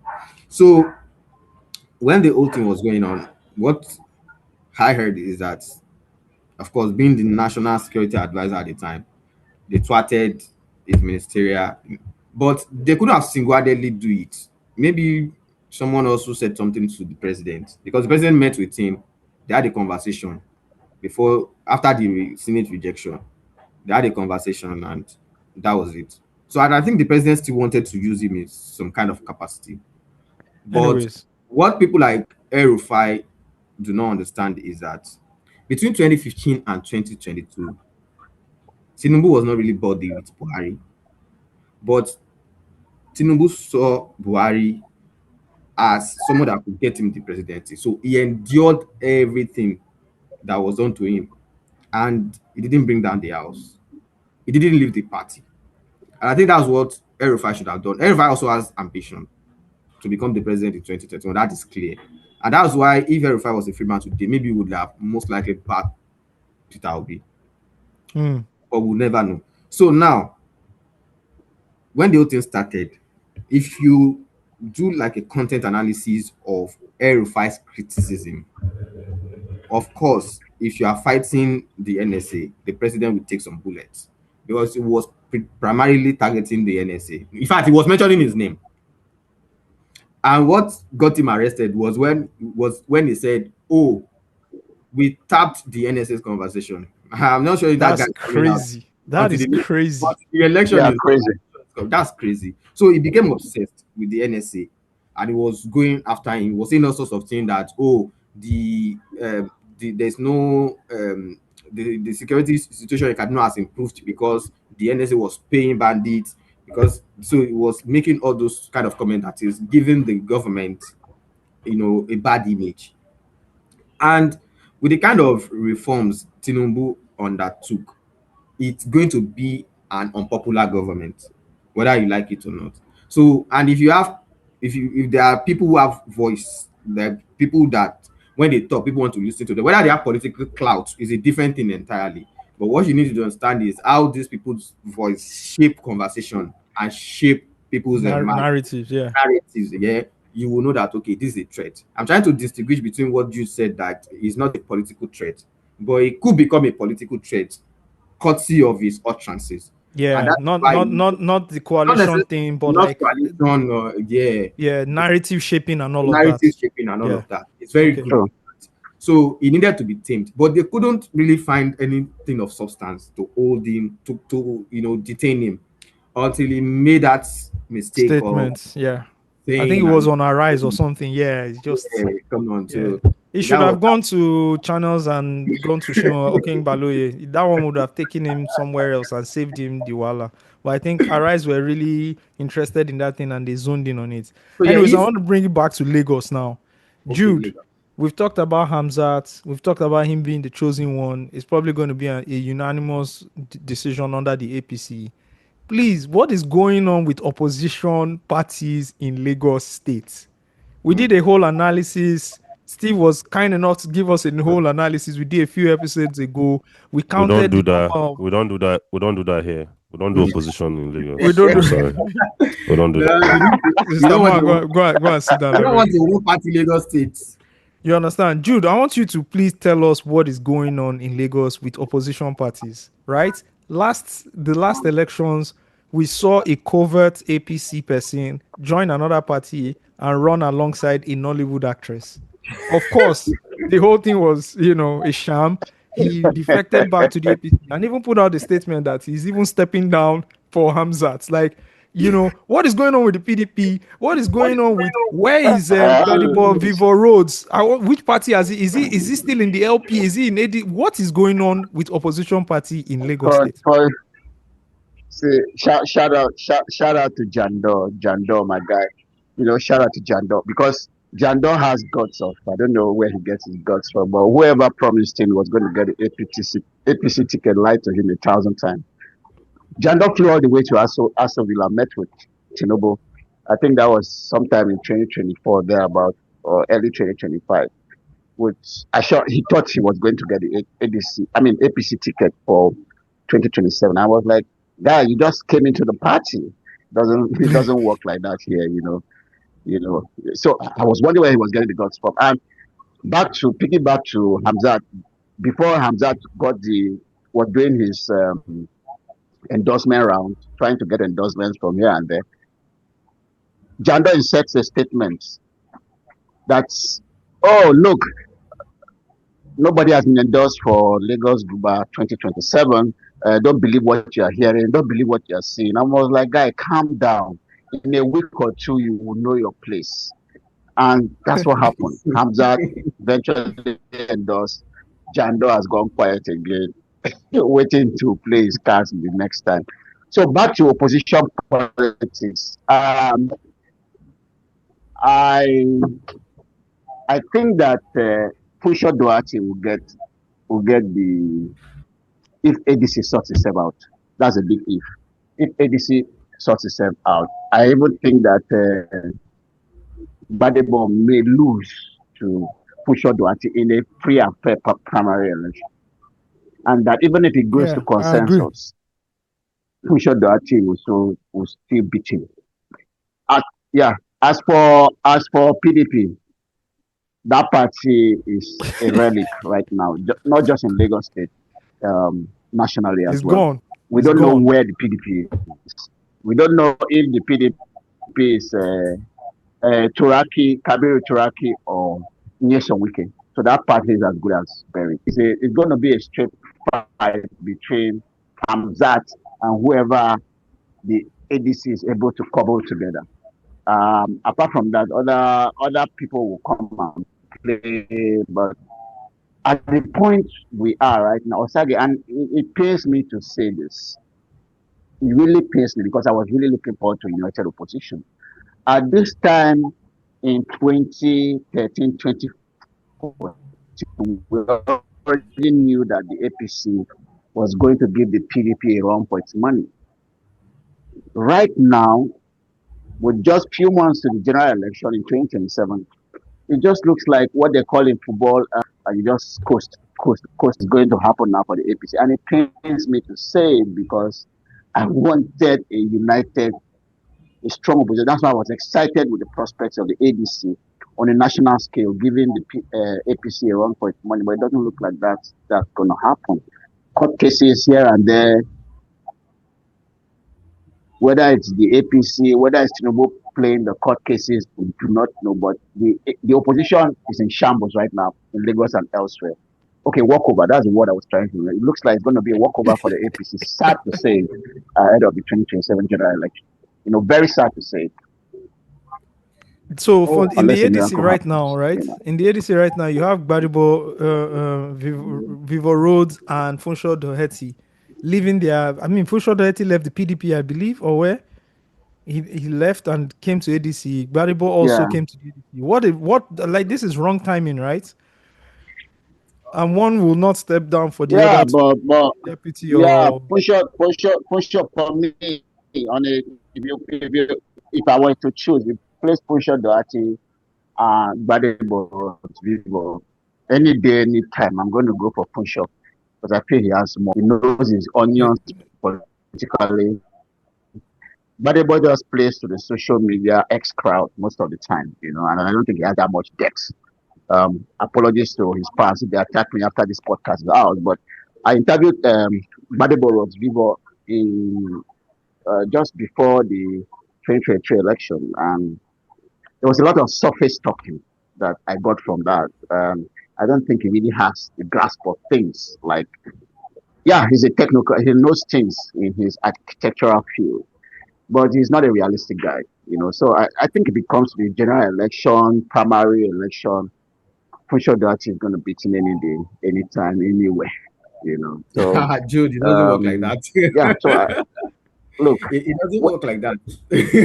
whether we like it or not, we may not want to admit it because of the fact that we want to free Afrobeats, but it looks like Hamzat is the next governor of Lagos State. Yeah, it is what it is. I think going to be the the next opposition governor. is at its weakest point since when I can't remember. Even back in the day, Tinubu had a formidable candidate that was Funsho Williams, the late Funsho Williams. Fashola also had to contend with Obanikoro in his first time. I think the easiest, should I say, the weakest opposition we've had in any Lagos State governorship election was in 2011, and that was mostly down to Fashola's impressive performance in his first time. Because even serious opposition candidates who, I can't remember the guy that contested against him in the PDP who was supposed to be in like 2011. I can't remember. 2011, I think his name is something Sarumi. Yeah, I can't remember. That's how popular Fashola was. Yeah, that's how popular Fashola was. Wait, what's that guy that we used to say that JK? What's that guy's name? That was that comes in every election cycle. That JK. Even Jimmy Agbaje gave it. Jimmy Agbaje. Jimmy Agbaje. Yeah. Jimmy Agbaje tried. He tried. He was an APC project. They just built the Jandor prototype. The Jandor flow is from the Agbaje prototype. I'll give it to APC. I give it to them. They're on another Lagos APC is on another level. Yeah. And Jimmy Agbaje, my guy. Badibor Roads. I'm not one of them. I'm not one of them. Not one of them. JK is okay. Guys, thank you so much. Thank you so much for breaking this down. We couldn't have done it. We couldn't have done justice the way you guys have done it. Guys, you've heard it. Thank you so much to Nuruddin Shotayo and Jude Egbas. We're going to definitely have you guys over, sometime close to the election again, just to see who's on the when we have everybody on the ballot, on the ballot, right? Then we can on the ballot paper. Then we can call you guys, and then we can do a more detailed analysis on who are going to be. Maybe after the primaries when all the candidates have emerged. Fantastic. Let's do the primaries, then we do the main elections. But thank you guys for breaking it down. Couldn't have done it the way you guys have done it. Have a fantastic week ahead, and we'll be chatting to you guys soon. Shout out to Steve Dede. Arsenal is winning the league. Don't worry yourself. You Arsenal people, just be very patient. Just be very patient. Arsenal, be very patient. Thank you guys so much, man. We will see you guys soon, very, very soon. Break. Guys, there you have it. That was Nuruddin Shotayo and Jude Egbas, aka Jude Egbas, breaking down everything politics.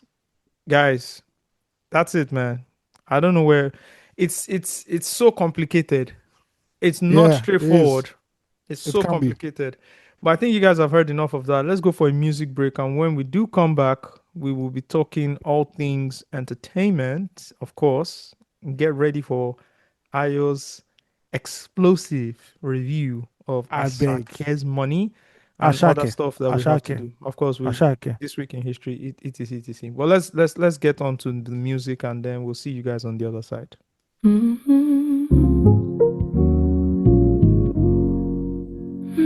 You are now listening to Loose Talk. You're now listening to Loose Talk. Everything is working out exactly like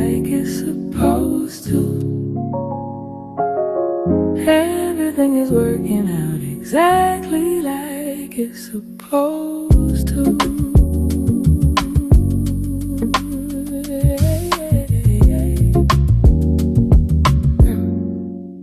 I wake up with peace sitting soft on my chest. I don't chase the world, I just move how I'm led it.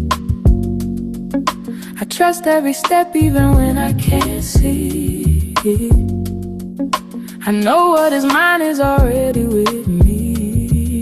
Yeah, I pour into me like I'm sacred and whole. I honor my body, my mind, and my soul. I speak life in silence, I bloom in the dark. I follow the rhythm that lives in my heart. I don't rush the timing, I don't question flow. What's meant to find me already knows. Everything is working out exactly like it's supposed to.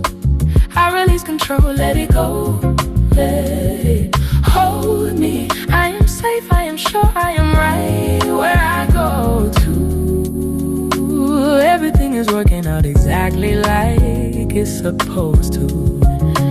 Everything is working out exactly like it's supposed to. I don't force a thing, I receive what is for me. I am light, I am love, I am all that I flow through. Everything is working out exactly like it's supposed to. I move with intention, I speak what I need. I water my spirit, I plant every seed. I trust every no, I embrace every yes. I know every lesson is shaping my best. I let go of worry, it don't live in me. I'm choosing abundance, I'm choosing to be aligned with my purpose, I walk in my grace. I'm held in the love that won't ever be replaced. I know God is guiding each breath that I take, so I soften my hands, I don't have to chase.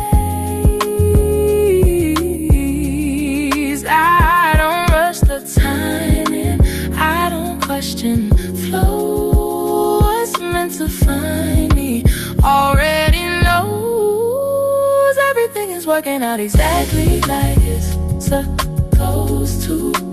I release control, let it go, let it hold me. I am safe, I am sure I am right where I go to. Everything is working out exactly like it's supposed to. Everything is working out exactly like it's supposed to. I don't force a thing, I receive what is for me. I am light, I am love, I am all that I flow through. Everything is working out exactly like it's supposed to. I am enough, I've always been. I am the start, I am the end. Everything is working out exactly. Everything is working out exactly like it's supposed to.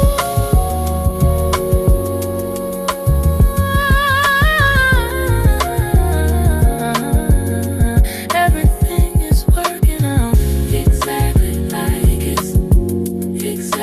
like it's supposed to. I trust it, I feel it, I know it, I'm living it. Yes, y'all. We are back, baby. That was Joy Rhodes, Supposed to. What do you guys think about that record, guys? That's a jam. That's a mature jam. It's good. It's very It's good. soulful. Good. Very Vocal soulful. presence is there. Yeah, very calming, right? Yeah. Guys, I'm going to tell you this. That is 100% AI. That's terrible. You are being very deceitful now. That's 100% AI. It's an artist called Joy Rhodes. The artist does not exist in human flesh. It's AI. No. This song was created AI, 100%. Probably created with Suno, which is the #1 music making platform, right? It's like your music making platform, just like anyone, but like AI. We're in the matrix. Joy Rhodes has 711,000 monthly listeners. I'm going to wash my Has a hair after picture this. here, and then if you go to the Instagram, has just one picture, right? Because again, you have to start creating these pictures. They try to create it with AI, so you think it's real. But yeah, that's it. I've been Is the listening AI to this black? song. Is the AI black? I mean, is the visual representation of I would say the with how artist, I've is it seen it, black? a bit like mixed. Okay. Light Makes skin though, sense. so yeah. Hey, it's all in the same shade. What you guys just listened to is 100% AI. This is not a Sound, human that sang this sound song. like And this Amber. song, it sounds like her. It has a bit of her in there. It has a bit of Yeah. everything in there, right? I've been listening to this song. I probably listened to the song like over 50 times since Before you knew. someone sent it to me. No, I knew immediately. I knew because the person sent it to me. Oh, okay. To and I listen. knew that to listen. So I went, and once I picture something like I see your picture on Spotify, I go to your Instagram to go and look at your history and just Yeah. Then you can't spot AI. say 100% AI. And people in the Come on. comment section, what you see in the comment section is also very interesting. The lyrics of this song, if you read it out, she also has another song called "I Love Me," which has has 3.1 million spins, right? Streams. This Yeah, one listens. has 517,000. I think this one is better than the other one called "I Love Me," but people like that one. If you go to her Instagram page, you have two sets of people in there. Majority. First set of people appreciating the kind of music that don't know she's AI or whatever, and saying these Oblivious. lyrics to Yeah. me. Right, these lyrics speak to me. Thank you so much. I'm doing better in life and blah blah blah. Then you have another set of people just cussing her out. Do you understand? Wait, I want to ask you. Yeah. This song was obviously authored by a human being, then fed it into AI. Nope. 100% AI. It created itself. Yes. With a prompt. You prompt it. You write all the prompts. This is the kind of lyrics I want. Blah blah blah. So if you use platforms like Claude and Co to write like the lyrics and feed the lyrics into it. Now, if you tell Claude, oh, write me something that sounds like Bruno Mars, it'd say, oh, it's copyright protected. It can't, But if you go and use DeepSeek from China, it doesn't send anybody. We know the Chinese. We know. Shout out to because you don't have the labels having any jurisdiction in China. And yeah, they don't have the oversight there. Yeah. So people are using like the lyrics generator. They're writing it. They're tuning it. They're sending it into bro. What do you know? A large part of the music you're listening to now is not 100% original. Yeah. And there's an album, and I'm not going to name it because I don't have like 100% proof. But I will tell you what is happening is they are creating records like this, and then somebody is coming to resing them. There's an album that has a female artist featured on it that dropped this year. That is so nice that everybody's loving it. It was produced by Suno, and then the artist resang it. Oh, so they used Suno as a demo. Yes, and then the artist. I've heard of that. I've heard of that. Yeah. That is happening. Another thing that is happening is people are sending their own authored songs, right, and sending it into these AI platforms, and these AI platforms are using their voice to create new verses and flipping it and sending it back out. So you might even hear your popular artist or like an artist saying, oh man, he delivered it in a different way and everything. He used AI to alter his own somebody told me about that voice and everything. And a lot of people. So in the next 2 years, you're going to hear a lot of versions. No, I'm not saying by the second year. I'm just saying from now till till the next 2 years, you're going to be hearing a lot of versions of songs from your artists who didn't deliver those records in the studio. Yeah.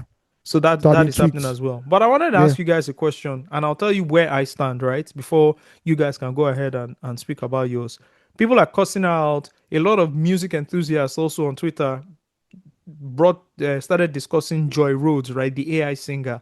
I started going in saying, this is trash. I can't believe this is something that we want to listen to. This is not good. This is not. And me, from my own perspective, I sat back and said, sorry, guys. You don't get to pick and choose what you want AI to do for you. You all have signed up for Claude. You all have signed up for ChatGPT. You are creating websites with Canva AI that should have been given to a software developer to create.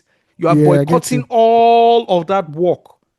People are creating JSON pages. People are doing so many things with AI. People are writing businesses, automation. Do you understand? Let's even take it back before AI became a thing. Machine and automation, right? All these things are happening. Boycotting like people who used to do these things by hand, and everybody's okay with it. But then it comes to music, and then you say what is the goal of music at the end of the day? Is to create musical composition that can either uplift people, whatever you want to do. And if Entertain, that is inspire, solving the problem for people already, I don't think you should be in a place to say AI can't do some things. Because again, I mean, where is the line you want to draw when AI builds something? I want to know what Yeah. you guys think. Ayo.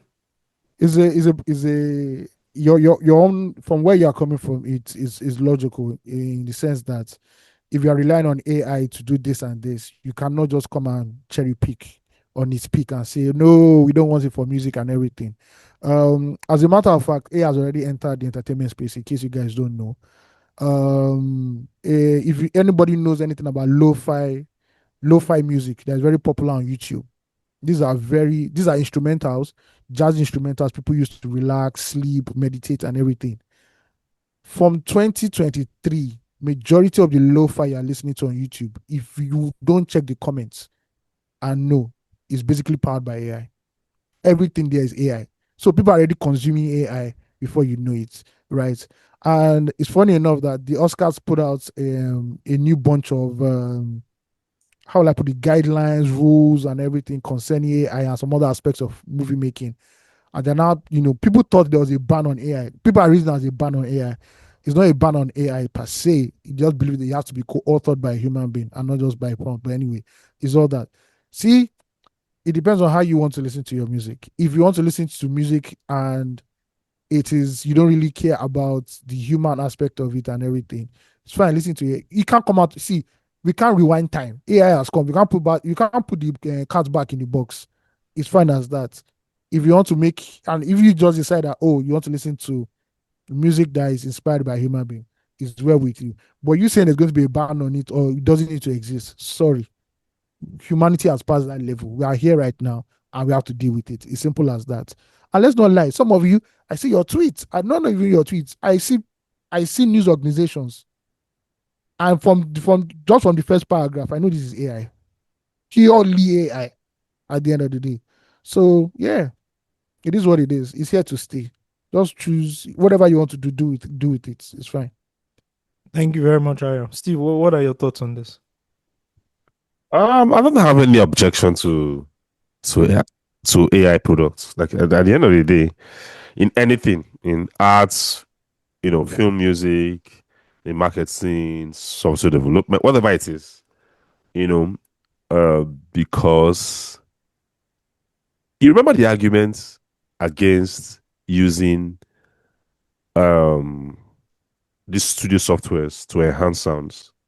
Oh, back in the days, we used to play the instruments live. Oh my God! You remember that? You know this thing Steve said. It was part of my thinking process. You should know. People were actually mad that people were not playing instruments live.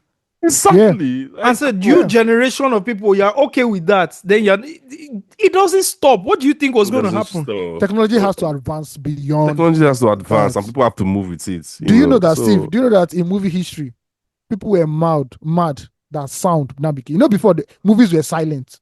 Yes. When sound now came, people lost their jobs. Actors lost their jobs. When you mean sounds, you mean soundtracks, like no soundtracks. It was silent movies before. Before there were silent movies, people were not talking, just action. Then when sound now came, actors that did not have good voices were now exposed, so they lost their jobs. Just the way when colored entered television, some people didn't like it. Say, how can they be color? How they can be color movies? That everything should be in black and white. See, technology moves on, and those that will be left behind will be left behind. You now have to adapt to the realities of the time. It's simple as that. The best products mean, like, anytime I get this debate, for example, in music, it lacks a certain soul, it lacks a certain human element. Okay, you go do your own that has so much soul, has like the human elements that you're talking about, and get to the market. It's a free market. Nobody's stopping you from creating the way you want to create anyway. Bro, it's a free market. Yeah, it's a free market. Nobody's so create your own way by this free market. You have to live by it. Yeah, so nobody's saying, as a filmmaker, you must use AI, or as a producer or a rapper or singer, you must use AI. No. Those that will gravitate towards your music will gravitate towards your music, and those that won't. It's simple. But to say no, bro, the thing is that you people are shouting about all this wahala now. But the cars you are driving now, but in the next 5 years, most of you be driving Self cars, self-driven self cars. driving. Yeah, exactly. Yeah. You know. At the end of the So day, see, 100%. All the apps we use, what do you think is happening? All the apps we use, Exactly. who do you think? the only part I'm scared Oh my about, God. the only part I'm scared about, after watching Black Mirror, you see these running robots they are doing, running robots, running dogs, bro. Warfare Yeah, is that going one, to that be one on. is scary. I saw the You know, clip there's a of that there's- with Smith. That I saw the clip. I saw iRobot's clips recently. I'm like, man, this oh, would be it's not here. wild. It's not here already. It's here already now. Oh, It'll it's be here wild. already. There's a part in warfare. Humans will no longer need. You don't need soldiers anymore. You don't need human soldiers to go to the battlefront anymore You don't. because You don't. you've already built like these robots or AI robots that can do this thing already. I mean, we already have them drones. The person that's operating the drone doesn't have to fly now. Before you need pilots to drop bombs and everything. Boom, bro. Now you just sending your drones, man. You don't be there. That's it, It's a man. geek. It's a geek that's pushing Imagine these things. exactly. You know. Also, please, we don't need AI spouses. Please, thank you very much. AI sexual spouses should not be a thing. I beg you. Oh God. You are those ones that are leading the revolution in everything. Exactly. Bro, It's a free market. that industry is the most progressive, technologically advanced industry in the They've world. always led the porn industry has always led the Has video it. revolution from cassettes to From cassettes, DVDs VHS, to thumbnails, bro. to websites. The porn industry has always led video revolution. Look at OnlyFans. OnlyFans is the biggest creator. We call it an app or something. It's bro. Yeah. Just ones don't care. It's the bottom line that I was looking for. But yeah, shout out to Miss Rhodes. Yeah, that's what we see him. Steve, can we do this worry police killing sparking national outrage? Can we do it next week, please? Let's do it next week. Let's do it next week. It's just Let's sad. do it next week. Yeah. Let's do it next week. Okay, let's do this week in history. All this right. Week in history. All right. This week in history. Yes, we're in the month of May already. Happy May Day. Belated May Day. Yeah, no holiday here. Wow. Yeah, holiday on May Day. Who dash your holiday? Oh, holiday. I have one holiday. I have one holiday in May though. Let me confirm. Oh, me, I had King's Day. It was not bad. No, we don't have King's Day. Ours is Victoria Day, May 18th. Okay. Oh yeah, I had King's Day, and it was a Monday, so it was good. What was it about? It's the king. Celebrate the king. Oh, okay. Yeah. Oh, that makes sense. Wow. Well done. You don't get king. Yeah. It's called Colin's. We don't have any holiday title like monarchy in Nigeria. We should be celebrating the Oba of Lagos one Monday like that. You have it's tied to the traditional worshippers' day, which says some states choose. For real? Some states observe it. Yes, no. Yoruba states. Yeah. Oh, yeah. That makes sense. That's good. That's good. Observe it, but not as a public holiday. So if you are like a state civil servant, you are not going to work. But most businesses in Lagos will tell you that they are federal, so it doesn't apply to them. Okay, yeah. Makes sense. I feel Nigeria has too many holidays, anyways. Yeah, excuse me, please. Please focus on your Dutch government. We are okay here. If you don't give me light, at least give me holiday. Please. You know what? You can't take holiday from me if you didn't give me light. Fair enough. If you can't give me all the basic human necessities, at least you will give me holiday. Thank you. You know what? You're right. I can't argue with that. Yeah. Well, this week in history, on May 2nd, 2004, Christian militias attacked the Muslim community of Yelwa in Plateau State, killing over 600 people in a brutal, organized assault. Survivors described attackers armed with rifles and machetes, some dressed in police and military uniforms, moving house to house. The attack was part of a wider cycle of violence in Plateau State. 3 months earlier, Muslim groups had attacked Christians in the same town, killing dozens, including worshippers in a church compound. In response, President Olusegun Obasanjo declared a state of emergency later that May, suspended the state governor, and installed an interim administrator tasked with restoring order within 6 months. Bro, They explain Nigeria to you. You can never understand it. You think about this is 22 years ago, right? You think about growing up in a state like this and experiencing stuff like this, where maybe your cousins or friends or You cannot be family normal again. and You can't people be. yeah, The it's trauma very is going to be there. it's very traumatizing. I don't know what to say. This clash between religion, I don't know. I don't know. I don't know see. the I end of love it. life I don't know so much to look at another person and say you don't believe in the same thing I believe in, then carry machete and start attacking the person. It's You was it a understand? is it a revenge This was a attack? retaliation, yeah, to what had happened Yeah. a few months later. I'm just saying, like, I can't. Sorry, which I state is met that some again? I met some guys who grew up in Jos who experienced like the crisis in Jos. They grew up with it before they left Nigeria, and we're having conversation about Nigeria. And I just noticed that the reason why I fell out of love in Nigeria is nothing compared to the lived To experiences of these what? guys, Yeah. bro. Like the It's, things that it's, they were it's another describing. level. It's another level. Me, I'm here talking about bad road, no lights, like things like Oh, bro. really? These guys were waking up and not even like you wake up and you don't even know if you are going to be alive at the end of the day. If you Like can see it the was end of the that day. bad. If Yeah. you could see the end of the day, like Hmm. listen to that experience. I'm like, bro, man, this is another level of insanity. It's just it's insane, and that's what people on social media don't get when they have these conversations. Like people who have lived it, if you listen to them, you know that, bro, It's a there's different no way to reality. live. It's a Is it different the people that reality. is it the people that are fighting over Megan Thee Stallion that should now know about this one? Exactly, bro.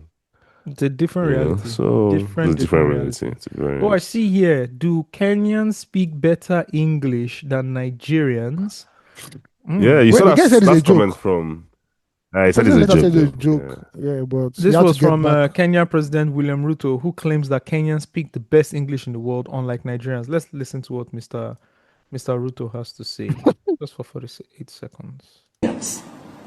Our education is good. Our English is good. Yes. We speak some of the best English in the world. Yeah. That is true. If you listen to a Nigerian speaking, you don't know what.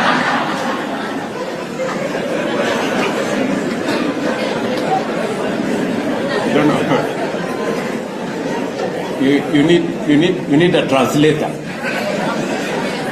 Even when they are speaking English, Ama.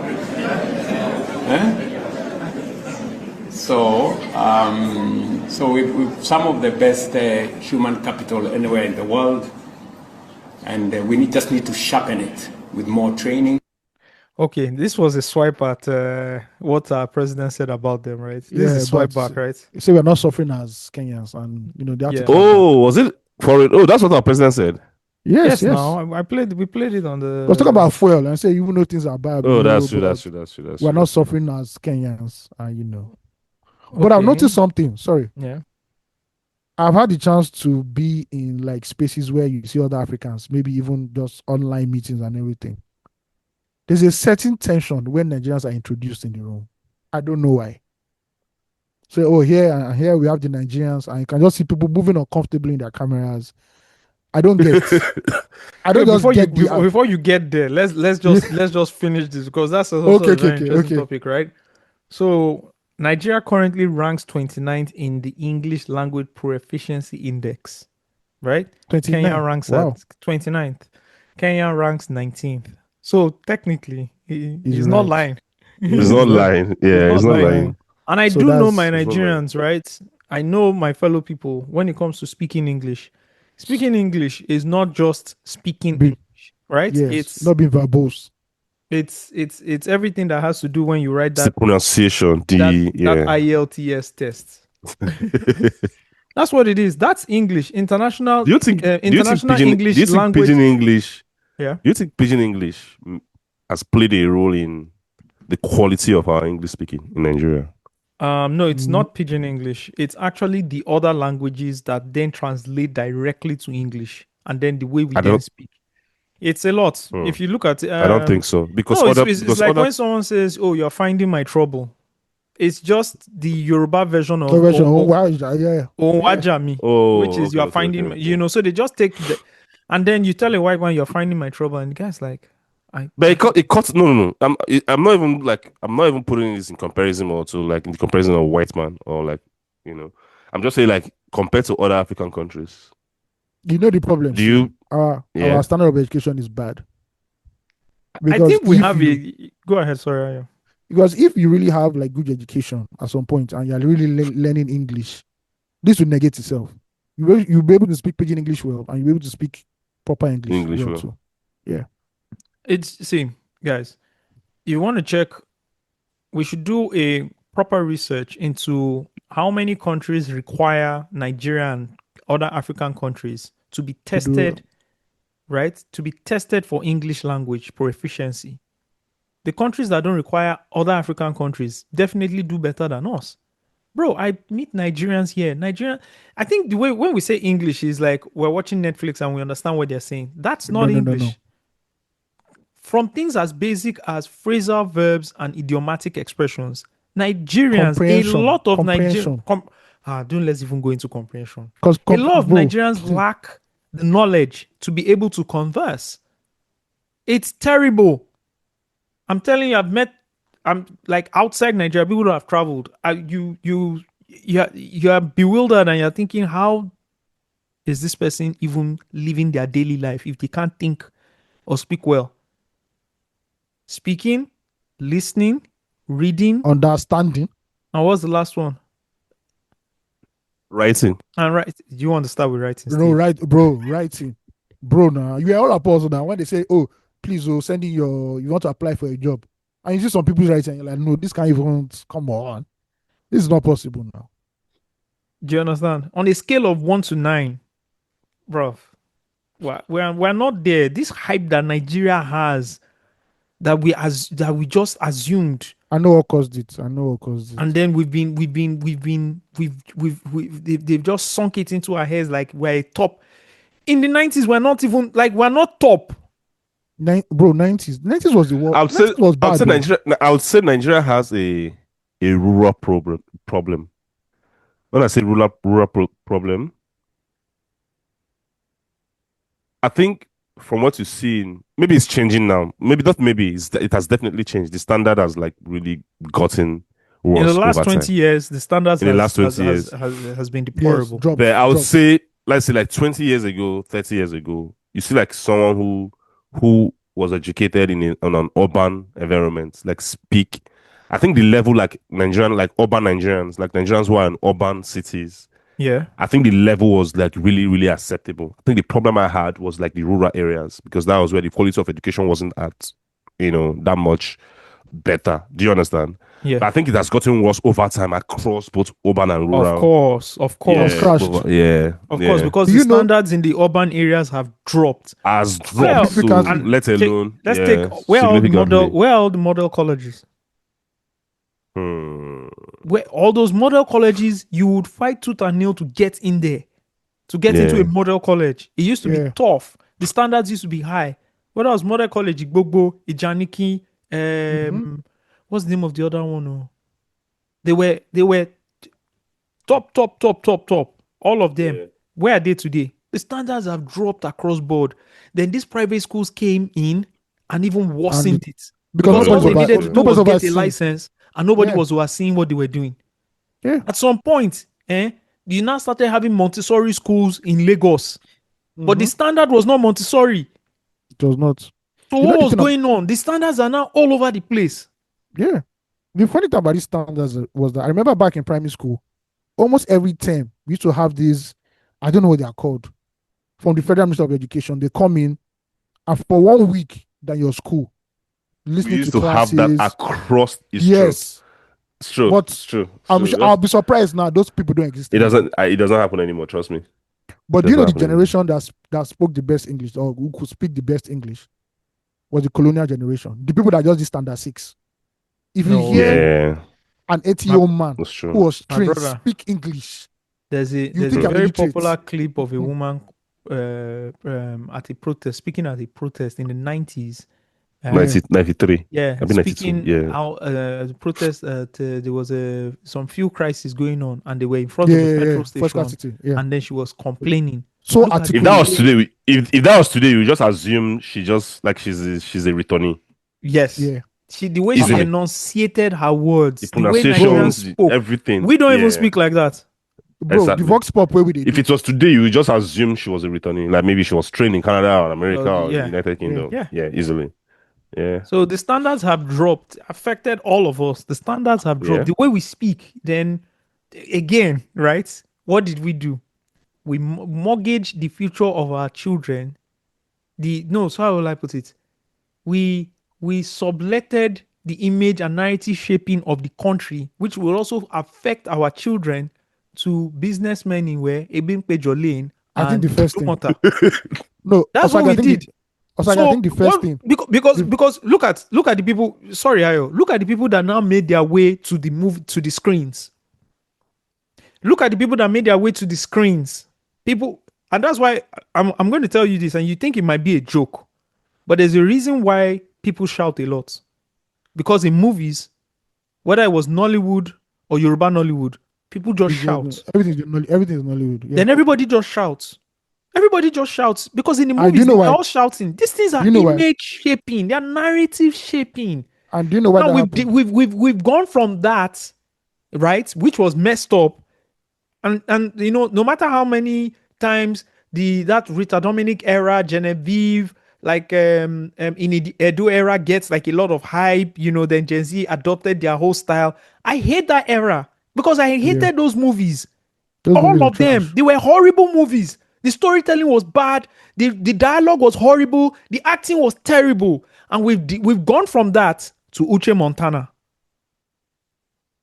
Like it has even gone worse. See, bro, just let me explain to you. Imagine the influence that this YouTube movies. People are growing up on Uche Montana now. 5-year-olds, 6-year-olds, 7-year-olds, 8-year-olds. We can't watch that kind of stuff in my house. Because it's the most accessible media right now. It's YouTube. The most accessible. It is. Yeah. Because guess what? TV programming is worse. It's nothing to write home about. Cable is not accessible to the average man. So everybody's watching Uche Montana. In my house, we can't watch it. If I see, maybe my wife say, I just come, I will just start complaining to, what is this? Watch it on your phone, not this in front of these children. Because I know how programming from the US and the UK helped us. That's cool, yeah. Just in terms of speaking, media literacy, how do you even see the world? Culture, how you see the world. Do you understand? Sarcasm, a lot of things.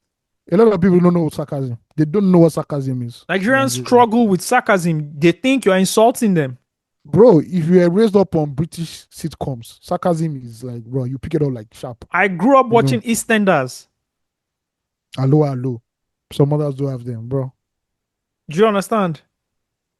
People are growing up watching Uche Montana. There's a problem. Just to I hate to use this corporate lingo. Piggyback of what Osagie said. I think the first problem education had before we get into the Nollywood problem is that we are now ruled by people who did not even go to school. So there was no need for them to fund education. You're goddamn right. If you get to the highest position in the land, right, without education, you don't be like, fuck it, everybody. Why do you need to go to school? So, and secondly, Nigerian campuses in the 70s, 60s, and 50s were like the hotbed for the whole anti-colonial rhetoric, them push Nigeria forward. You could see, bro, if you're a university graduate, you could debate about neocolonialism and all this stuff. It was brilliant. Student union was like a political arm on its own. What happened in the 80s? First of all, they started underfunding education, right? And that's when, cultism now entered fully. They didn't enter. Somebody started funding cultism. Yeah, sorry. So we started funding cultism as a way to checkmate student unions, right? And when that happened, obviously it now became more violent and everything. To the point now that have you heard any articulate position from any NANS leader in the last 20 years? I would love to watch university debates. Do we have any university debates? No, there are, but it's not popular. It's a joke. I would love. That's something I would love to set up. University debates, and let's discuss. Yeah. No. Have conversations across. But Yeah, what were our teachers doing in the 90s in our schools? We're doing debates, but what was the topic? Boys are better than girls, or girls are better than boys. No, the one How I is did, that a topic? Father is better than mother. How, like, No, see, the one- I won't lie you. grown-ups sat down and said, this is the topic we are going to pick. We're Excuse me, but cooked. Me, I went to the one we did in our school was private, private secondary school, private education or public education. And Yeah, I also we remember used to do sciences of art too. I remember, you know, Public versus private. Yeah, I know Nixodam. Public versus So- private education too is a pointless argument. So Nixodam Because- did this. Yeah. Sorry, Nixodam did this debate. They were sponsoring a debate thing, and I think the best one I attended was because we went there was Nixodam. abortion, which Yeah. was weird because you're asking secondary school students to to articulate whether abortion should be illegal or not. But anyway, And this thing should be on TV, like on bro, there's a reason accessible why media. there's a reason why spelling bee in America. If you win the spelling Was a bee big deal. championship, you are a fucking Yeah. star. You're a celebrity. Yeah. You are a A celebrity. celebrity. Anything. But now going to Nollywood, the problem with Nigeria is that we do not see history as a continuation of blocks. We see this chunk of history. Then when something is now becoming the new form of history, instead of to merge it together, we break the old one and we place the new one on it. Nigerian cinema in the 70s was wild. Bro, the level. Yes, Brosnan acted in a Nigerian movie, in case many people don't know, when it was upcoming. Wow. That's how crazy it is. Habatu Good Days movie, one of Habatu Good Days movie. I doubt if we can find the archives of that. In the 80s, the Nigerian TV in the 80s, bro, the programming, Village Headmaster, Behind the Clouds, bro, people were walking. 90s came and everything and crumbled. What the home video should have done was that, look, we are shooting the home video, but the professional excellence these people have, let's bring it here. Let's hire these same people that, were putting in standards in NTA, who were doing great cinemas. They said, no, fuck all y'all. And that was it. Nollywood started, the home video era started very well in the beginning. But as the money started becoming too much and the people started seeing, oh, the money, that's why you notice from 99, there's a sharp decline. Anybody who has studied Nollywood history will know that there was a sharp decline from 99. Bullshit started happening. And that now led us into the Genevieve, Omotola, even though Omotola and Genevieve already acted in the 90s. And it was just rubbish people were putting out. And basically, this is how we're seen to the world. I interviewed Asake, and he said before the first Big Brother, the image Nigeria, the image of the perception of Nigerians to other Africans was terrible. They saw us 419 people that were brash. Why? Because, bro, if you import 10 home videos from Nigeria into my country, and 8 of them is blood money, I'm not saying that, Nollywood could not reflect the times, but it takes a person of skill to pass across the message of what is happening in society.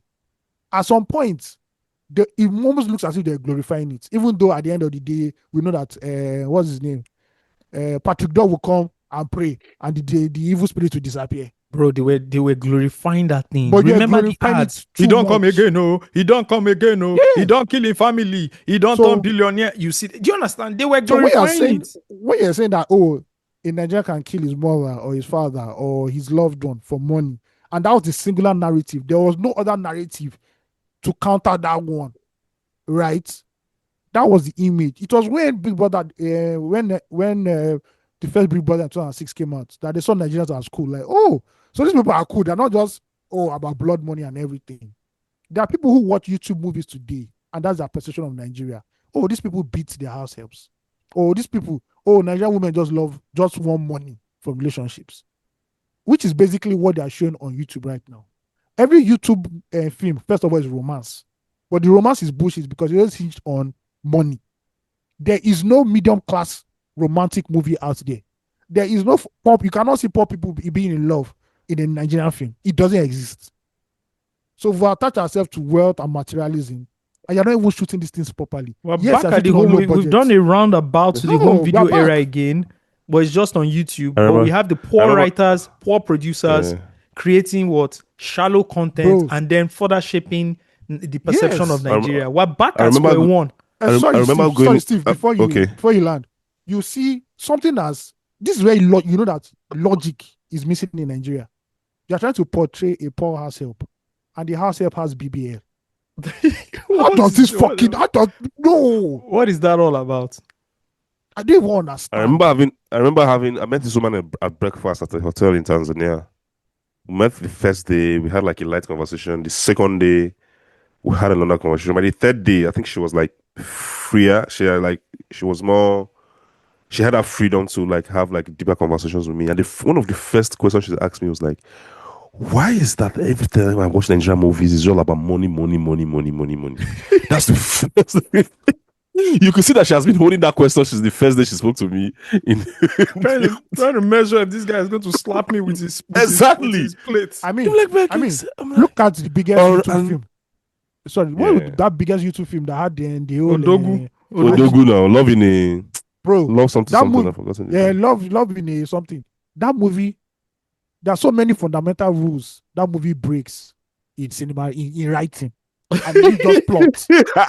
But Nigerian women gravitated to that because Odogu had money and he was a provider. Odogu silencer. That is it. Look at a movie like Parasite that Korea did. That movie talks about inequality in society. Look at the messages in that movie. See, there's so many stories to be told about Nigeria. Like many stories. Religious, ethnicity, classism. And these stories don't need to be sad. They don't need to be political. You just need good writing to just connect everything. Even this whole money thing, you can do this whole money thing in relationship in a way that, people will be like, okay, we need an intellectual debate or discussion about this. But you not do Odogu if you never get what do you want? And buy 5, buy it. I have the money. That movie is one of the most. Is one of the movie line. Like the premise of that movie is one of the most stupid things I've ever seen. Like, there's no conflict in mainstream media. It's the Nigerian version of 50 Shades of Grey. It doesn't have to do with sexuality. It has to do with money, finance. Mm-hmm. I'm telling you, it's the Nigerian version of 50 Shades of Grey. Because this man comes in and and that's love bombing. But all of a sudden, love bombing is not a big thing. And you are feeding Nigerian women utopia, like just feeding them what they dream about. Do you understand? Jesus Christ. So if a man is not from the 1% and is not showing you these love bombing gestures, he's not. Yeah, he's not worth it. Yeah, he's not worth it. Yeah. Don't worry. But these ladies also complain that they not also say, "Oh, the only thing the only thing Nigerian women find your Clay Thompson." The only thing Nigerian men know how to do is to show you is money. But that is what you people are gravitating towards in this mass media now. That is clearly, if you watch all YouTube films, it's just wealth. So I beg Nigeria, I beg. It is what it is. Funnier things, I beg. All right, let us move on to some music. We want to break down Asake's new album Money, and we have none other than Nigeria's pop culture connoisseur. He has his own intro music now. I'm going to play it now. His name is Ayomide Tayo.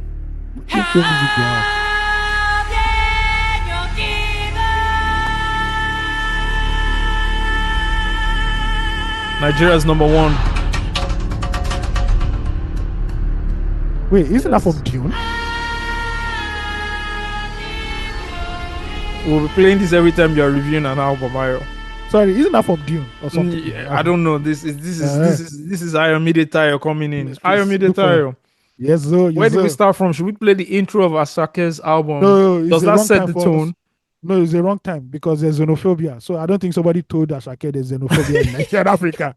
He played a South African song. It's the wrong timing. It's the first track on your album, bro. Cut that shit, bro. We don't need this. It's wrong timing. What the fuck? Wrong timing.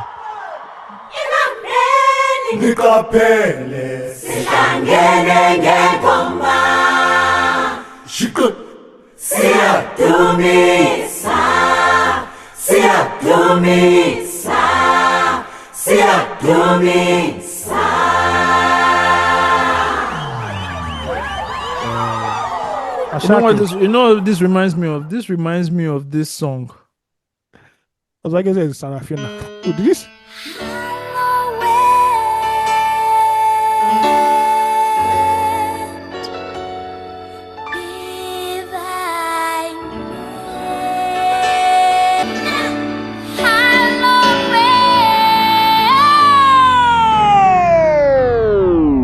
man started with an intro South African. Well, Ayo, don't let me ruin it. Please go ahead. After much delay and speculations, Asake finally dropped his fourth studio album. First of all, congratulations to the guy. Fourth The solo, rollout please. was Fourth solo. fourth solo. Sorry, fourth solo. First of all, congratulations to him. The rollout was the whole thing about the sculpture, the revealing of the sculpture day by day for the full thing. Wonderful. This guy rented a tarmac in the private section in the airport, at the airport, Murtala Mohammed International Airport, and did it like the listening there. Wonderful. Everything was luxurious. I wouldn't know because Empire and I obviously have some beef. They never invite me for And he came late. He came to the listening party after the album has already been released. But it's Nigerian artists. Nigerian artists come early, say problem day. But anyway, the album has dropped. A lot of back and forth. Some people love it. Some people don't like it. Some people are in the middle. I was at an event where they played one of the tracks on the album and people were losing their minds. I think it's called Thankfully. Please? I think it's called Thankfully. Something Lee. I can't remember the name of the track. We don't have any Lee here. Wait. It's something that has to do with apologies. I have worship. I have gratitude. I have Rora. I have Amen. I have Wa. I have MCBH. I have Why Love. I have Forgiveness. Forgiveness was. Yeah. I'll put it in the background for you. Yeah, please go ahead. So yes, 12 tracks. Some of these songs have already been out, like Why Love. What do I feel? I feel that first of all, Magic Sticks needs to be protected. That is the best producer in the game right now. His production is at another level. I heard it on the EP with Wizkid and Asake, real, but on this level, it's almost peerless. The production stands out. Like if you look at the theme of this album, right, and it's about luxury, it's about money. Magic Sticks knows how to translate that very well. The way how does it transform money into the sound? So it's very lush. There's a track called Oba. Once you hear that saxophone, this is not normal saxophone. I don't know. Maybe you went to borrow Femi Kuti saxophone. It's very well done. The amapiano elements, even though you've heard it before, is well layered, well placed. The mixing and mastering. Oh my God! Shout out to Magic Sticks. He has created a beast. Now for Asake gets a plus for creating an album that is very cohesive. It's very thematic. It's talking about, obviously the name of the album is Money, but it's just beyond money. It's like, I'm in a state right now where I don't have to think about certain things in my life anymore. I'm well okay, I'm good, right? And you get that in the album. He's he's at peace with himself. He's safe, he's good, and that is a plus. So this is a cohesive album. Nothing sticks out. It's well positioned, well angular. I think my problem with the album, which is surprising for an artist of Asake's skill, is that the penmanship lets him down. I think he decided. I don't think it was a mistake. I think he decided not to speak as much as he would back there on his previous albums, because there are tracks on this album where he's just saying basically one line, and he doesn't have any subtext. So when he says something like I'm rich or something, I'm not saying that's a lyric on the album, but when he says something like I'm rich, you don't feel the emotion behind it. You don't feel the context or the layers behind it. That's my problem with that. Secondly, his vocal deliveries are not or not vocal delivery. The rhythms and melodies that he has are very, very one-dimensional. It feels like, because I am in an elevated state right now, financially, mentally, I do not need to strive for more. So sometimes when he sings, you're like, I've heard this melody before. I've heard this style before. So it feels a little bit, it's not as, there is no, how will I put it now? There is no powerful emotion. You don't feel the hunger. Not the hunger. I don't need a hunger. Because when I've listened to luxurious albums before, it's not the hunger, but the conviction to put it through. Like, even though I'm in this comfortable space. I still need to invest in my art to the highest level. I don't think, like, in terms of lyrics and in terms of the melodies, it's at Asake's standard. I think it just dropped a bit. No, it just dropped, not even a bit. It dropped. But he's lucky that, one, he has the vision to pull this off, and he also has a producer to pull this off for him. Will you enjoy this album? Definitely. But if you are looking for something more, state of mind, conviction, you won't get this on this album. But it's a good album, definitely. I'll give it a 6.5. A strong 6.5 out of 10. It's a good album. I've told you before, once Ayo does not move to 8 on the album, he's not feeling the album. No, but they had, you know what, strong 8 is? 6.5. Bro, 6.5. 6.5 for me is it, because I have a album rank. Let me look for it. Where are my notes now? 6.5 is not bad now. You enjoy pockets of this album, definitely. More hits than misses. Play artistic direction emerging. That's it. You enjoy it. You enjoy this album. It's good. I enjoyed the album when I played it, you know. I enjoyed it. I was feeling the vibe. Apart from the intro that just took me off a bit because I didn't understand what was going on. I can't remember last time Asake tweeted about the Nigerian album. He said this intro, I don't get it at all. I don't. It just hit me off a bit. I'm like, am I playing the Sarafina album now? What's going on? He's on an essay vibe. He's on an essay vibe. And I hate to do this, right? But the problem is that throughout the album, there's no essay vibe. You know, there's one with Kabza. There's one with Kabza. Yeah, okay. I was just like, you know, it's money is Asake. Hey, man, give me a good... Yeah. I think is that I've heard luxurious albums before. I met Adeayo at this event, at Block Party. And, you know, he spoke about, if you listen to My Beautiful Dark Twisted Fantasy, that's opulent richness, in terms of kind state of mind. But, bro, the lyrics, lyrically, that album doesn't slouch. Everybody came hard. I just wish he had pushed himself more and not decided to be very laid back. I think he took that laid back thing too much. Like, yeah, he can still give us that. Can still push yourself more. That's what I wanted. I think he played it safe lyrically with him and the melodies too, which are strong points of him anyway. But yeah, 6.5 over 10, not bad. Okay. Question: where would you rank, or how would you rank Asake's solo albums now? He has 4 solo albums. Yes. Yeah, and we're not counting the EP, right? His first EP, the one that we're not counting the EP. No, we're not counting the EP, right? So the first 4 albums, that is, Mr. Money with the Vibes, Walk of Art, Lungu Boy, and Money. Please, can you do a ranking? I will start with your own personal ranking. Oh, your own personal ranking, please. Because whenever I do personal rankings, people think I'm saying it from an objective state of. No, this is just me, myself now. Number 1 will be Walk of Art. Walk of Art is 2 parts. That shit is packed, bro. It's Number 2, Mr. Money with the Vibe, bro. The singles there are just too immense. It's mad. Number 3 will be Money, and number 4 will be Lungu Boy.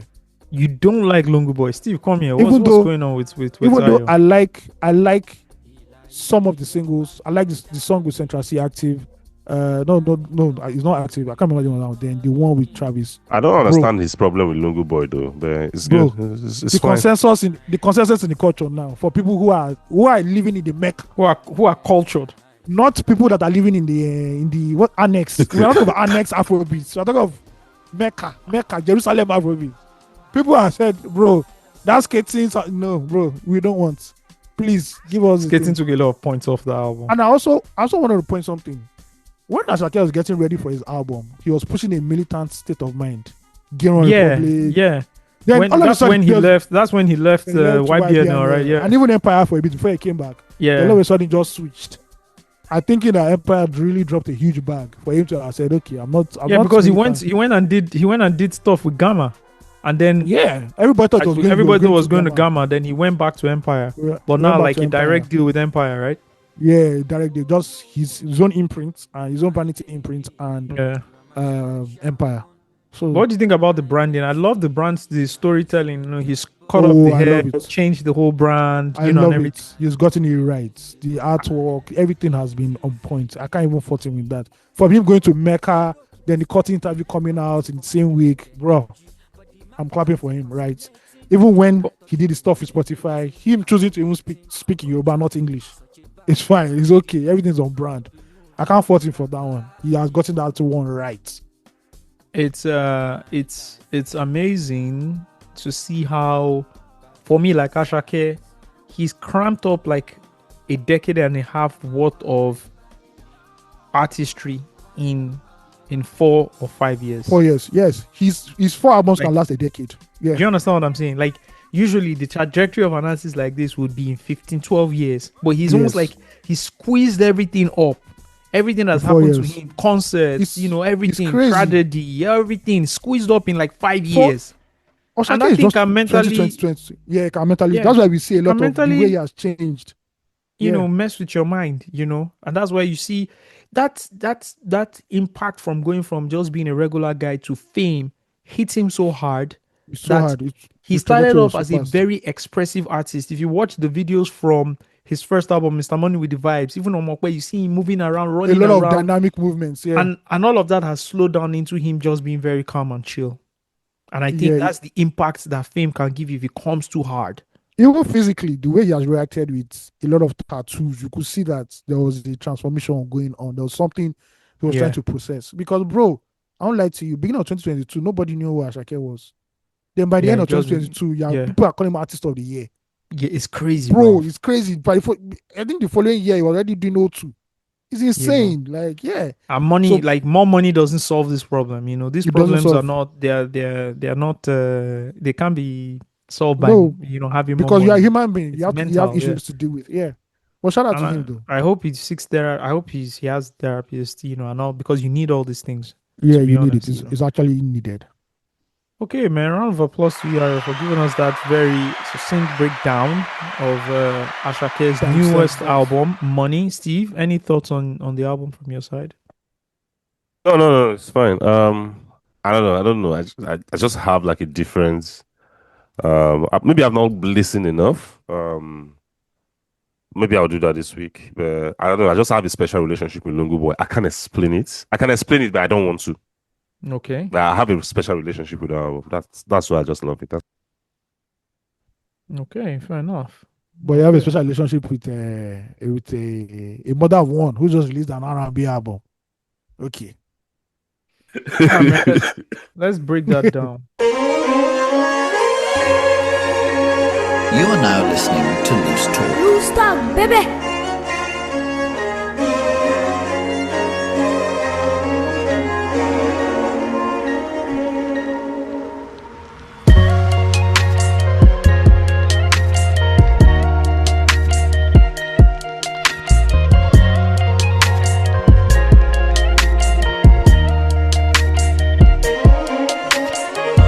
It's so silly of me to act like I don't need you back. When all I can think about is us since I seen you last. I know I didn't have to walk away. All I had to do was ask for space. I'm telling you, be on your way. When I told you to fall back, so can you come pick up your clothes? I had them folded. Leave me at the door while it's still open. I know it's getting cold out, but it's not frozen. So come pick up your clothes. I had them folded. Mr. Steve, when you put in the group, I don't know what you said. You said Kelani is after my life. What did you say? There's something you said that was so funny. No, you didn't say that. You can't say that. It's PG rated. Yeah. You understand? It was actually what you said that immediately just took me to, I'm going to hear this album. I need to hear this album, for this guy to just tweet this. Oh, sorry, not to just put this in the group, just randomly. I think we're talking about something else. And you just put it. It's not like we're talking about music, or it just. I'm like, okay, let me go and listen to this album. Bro, I listened to this album. This is the best album I've listened to this year. Let me just put it like that. This is beautiful million R&B. Bro, I know Kelani had it, but this is something else. This is I mean, Folded came out last year, right? Which was single, it won the Grammy. Yeah. But this album, everything I heard on this album, this is, and Ayo just described it perfectly. This is millennial R&B album. These are the kind of albums we're listening to when we were in secondary school, post-secondary school. An R&B artist who features urban artists on their record. She has Brandy, Clips, Lil Wayne, Cardi B, the Pusha T and Malice, of course, Big Sean. This is, do you understand? An R&B album that then is flavored with hip hop. Do you understand? Hip hop vibe, urban music. This is the kind of album. This is a songwriting. This is songwriting at its perfection. The songwriting on this, they brought out the big guns for this album. Yeah, I think they've noticed that Kehlani really is the person right now. Atlantic, so you could see that. Atlantic brought out the big guns for this album. Do you hear the instrumentation? Bro, that song alone. There's one that then goes into a guitar solo. I don't know if it's the one with Leon Thomas or it's like everybody just came through on this album. It is the record with Cardi B. Come get inside this. It's warm up in this. Can you fit up in my pocket?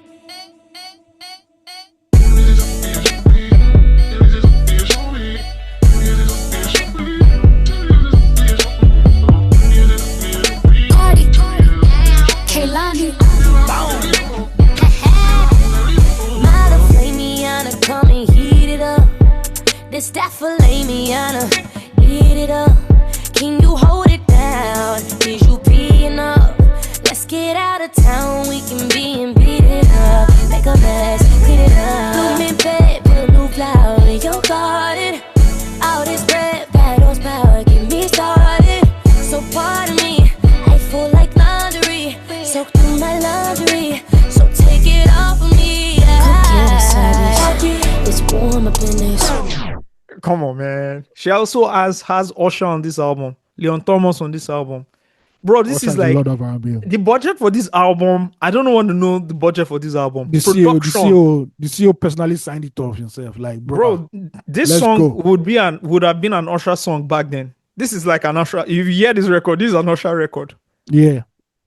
This is songwriting at its best, vocal production, bro, she just put, you know who she put on blast right now? She's put them under pressure. She's put SZA. First of all, I'm tired of this whisper music. I'm done with it. I know her is coming with her own record. I want vocal performances. I'm done with this whole vocalizing and playing over. She's put SZA on blast. She's put, what's the name of that other lady I love? Summer Walker on blast. Her, you're now on pressure. Thames, now you need to go get those fucking writers. Her has always been on pressure for a while because I think a lot of people had the potential. Like, we had massive anticipation. Like, but we thought her was going to be the next big thing. I mean, that one is a Grammy, baby. She's doing her thing. She's going to obviously she'll get the Grammy. Yeah. What's the name of the other one? Chloe Bailey. You see, this is levels. You see the different. Is Chloe Bailey a singer? I'm just wondering. You see the difference in levels. Kehlani, this is amazing, man. This album is amazing. This R&B album of the year. The only person that can top Well, waiting for our Grammy, please. Is only if Leon Thomas drops another album. But if not, no, it's her. She'll take it this year. And next year. Waiting I hear for this album. Literally every song. Nah. I have something to say about the R&B pop market, urban R&B pop market in America. Is it not shocking that after Beyonce and Rihanna, that space has not created an international star? There's a theory that until Beyonce retires, there will not. Nobody, that's what will happen. And that is why you look at it, right? You can see why a Tyler is dominating in the pop area, and why a Thames is coming in the soul space. Because this, bro, America that we knew when we were growing up, before a foreigner can come into the market, of them. Before a foreigner can come to your market and dominate you, bro. It's true. You're actually right, bro. But who are the urban pop girlies? Who do we have? Normani. No. I didn't even hear the Normani album. I didn't like it. I mean, I heard I skipped through it. What's the other one that Steve likes? Coco Jones. I like Coco Jones. I don't like Coco Jones. Don't hate on Coco Jones. I don't like her. The lead single she used, she flipped the record. I don't like it. I don't like the Yeah, album. but it's Who else really is crazy there? that the female, man. And people are now complaining that AI will come and take their. Why won't AI work? When, What are you when you're people not doing? stepping up, when everyone not stepping up, Give me any. Come on. Okay, who are the other R&B chicks? Like R&B chicks that I can't even like R&B pop that can say, oh, let me hold that space where Beyonce. Caesar. No. Okay, Caesar. When Caesar comes, Caesar Caesar they does that try. thing. Yeah, Caesar does Caesar that they thing. Summer try. Walker too. Although this last album isn't as great as the last two, the two before it, My but it was problem still with a good Summer album. Walker is that she's too embedded in that ghetto. The branding, trashish. Abi. Bro, let it go, man. Come on. She's almost looking like a sexy red. The R&B version of a sexy red. You're right. Elame also dropped a new project. It was I like good. Elame. Yeah, it was good. But Elame is British, so I mean, she's a black chick, And Yeah. then there's the Ariana Grandes, the ones that move into like fully pop that are not really R&B urban. no, I which don't is even not need to my even stress people like Ariana Grande. They're fine. They're fine where they are. Then So you yeah, that then place have- is hotting. It's hotting really bad, man. You have some new people that are coming up. I don't know if you know Ebony Riley. She just dropped a new project, by the way. But like these No. ones are still Developmental. Yeah, they're developmental. There's Known. I don't know if you know the chick that cuts her hair low. Yeah. KWN. There are a couple of them like that. But yeah, man, like of course Olivia Dean. People are now listening. I like Olivia. As a matter of fact, my kids listen and watch Olivia Dean. That's somebody you Yeah. can The enjoy the urban music. space is really, even in hip hop, like where is the new international? You just look at it like, bro, America has played, like the urban area has played itself out. Another country and rock is they kicking their ass now. You're right. In the hip hop space as well, we're still waiting for Drake. 16 years after it dropped. He dropped his first album. The biggest event in hip hop is that you're waiting for Drake, and that Jay-Z sold out 3 stadium venues. Bro, there's a problem with your genre of music. Seriously. I want listening to this Kelani album, man. Right? Of course, this conversation we're having, it popped up in my mind. But a bigger conversation that popped up in my mind. Just looking at the track list, everything. You see the people I call. She has Usher there. She has Clips there. She has Lil Wayne on the album. She has Leon Thomas on the album. So they are rappers, they are R&B guys, they're everybody. And I was just looking at how Afrobeats has evolved to the point where some of like the biggest Afrobeat players drop albums and then the collaborations are poor. Off sync. Oh, I can tell you why. Can I say it? It's the death. Yeah. It's the death of hip hop in Nigeria. And if you go back to like 1999 all the way through 2004 and co, our pop artists predominantly, or at least featured different kind of artists: hip hop artists, reggae artists, raga artists, R&B artists. Yeah, we need a dancehall space. Look at Banky's album, the R&BW album. It had MI on it. It had Vector on it. It had Links on it. Look at the album before that, the W Experience. It had Scales on it. Fine, Scales was signed to him, but it still had MI on it. It had you would have rappers, you would have singers, you have everybody. Look at the Two-Face album. If Two-Face had dropped a debut of for his like Face to Face in 2026, he's not going to have a version of Freestyle on the album. No. So there was more collaboration, Blackface. local collaborations going on where you would feature all these people because hip hop in Nigeria at the time had some sort of dominance to the point where the youth. Do you understand? Pop artists were like, no, I need to get a rapper on this. I need to get a Nigerian rapper on this. I need to get a reggae artist. They needed to be cool, yeah. But what happened in the last few years, since 2011 plus ish, right? Afrobeats to the world and everything. The people that were funding Afrobeats did not like hip hop. Let's put it like that. And so hip hop has been underfunded to the point where the Afrobeat artists have so much eclipsed the other set of artists that they don't even bother. Like, see, if Asake dropped this album in 2008, yeah, he would have a rapper on the album. A Nigerian rapper on the album. A clear-cut rapper on it.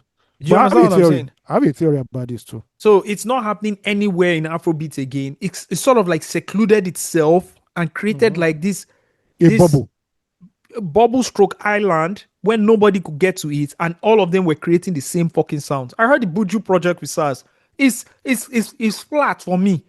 It's nice, but it's flat because it's just Afro. It's that same. It's almost like the whole damn thing became monotonous, and it's the same thing I'm listening to, and I'm fucking tired of it. Yes, I am. So you are right?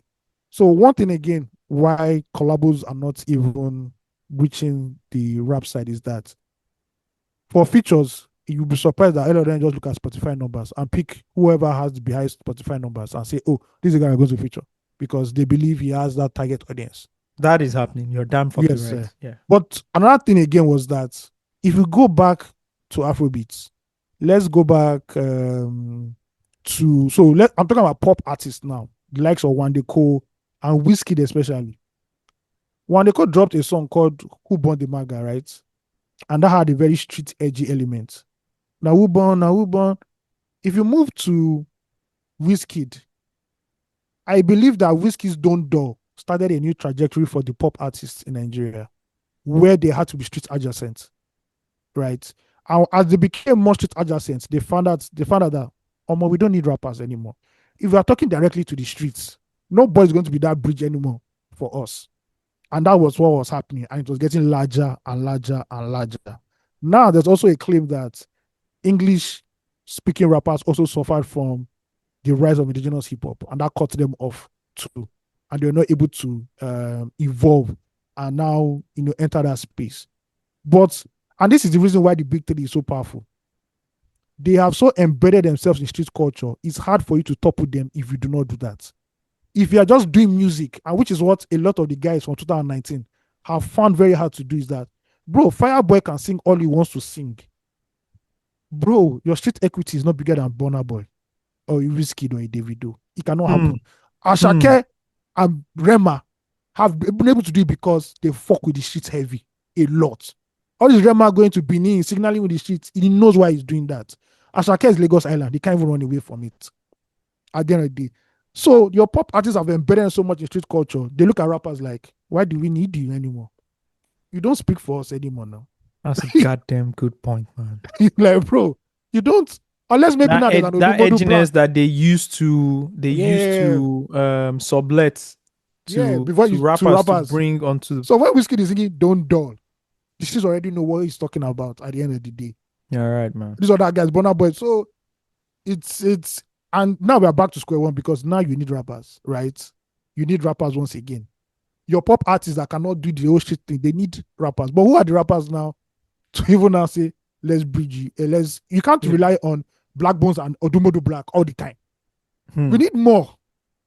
We need more. So I think the industry has failed. The execs have failed to produce not only rappers. Where are the new dancehall raga? Where are those guys? They just wipe those ones out completely. Yeah, Patoranking has been holding this thing for how long? His hand on tire. Actually, that's a damn good question. Where is the next reggae raga artist? Where's your Marvelous Benji? Where's your African China? Where's your General Pipe? Are you telling me that these guys cannot be exported out? That everybody is doing Afrobeats.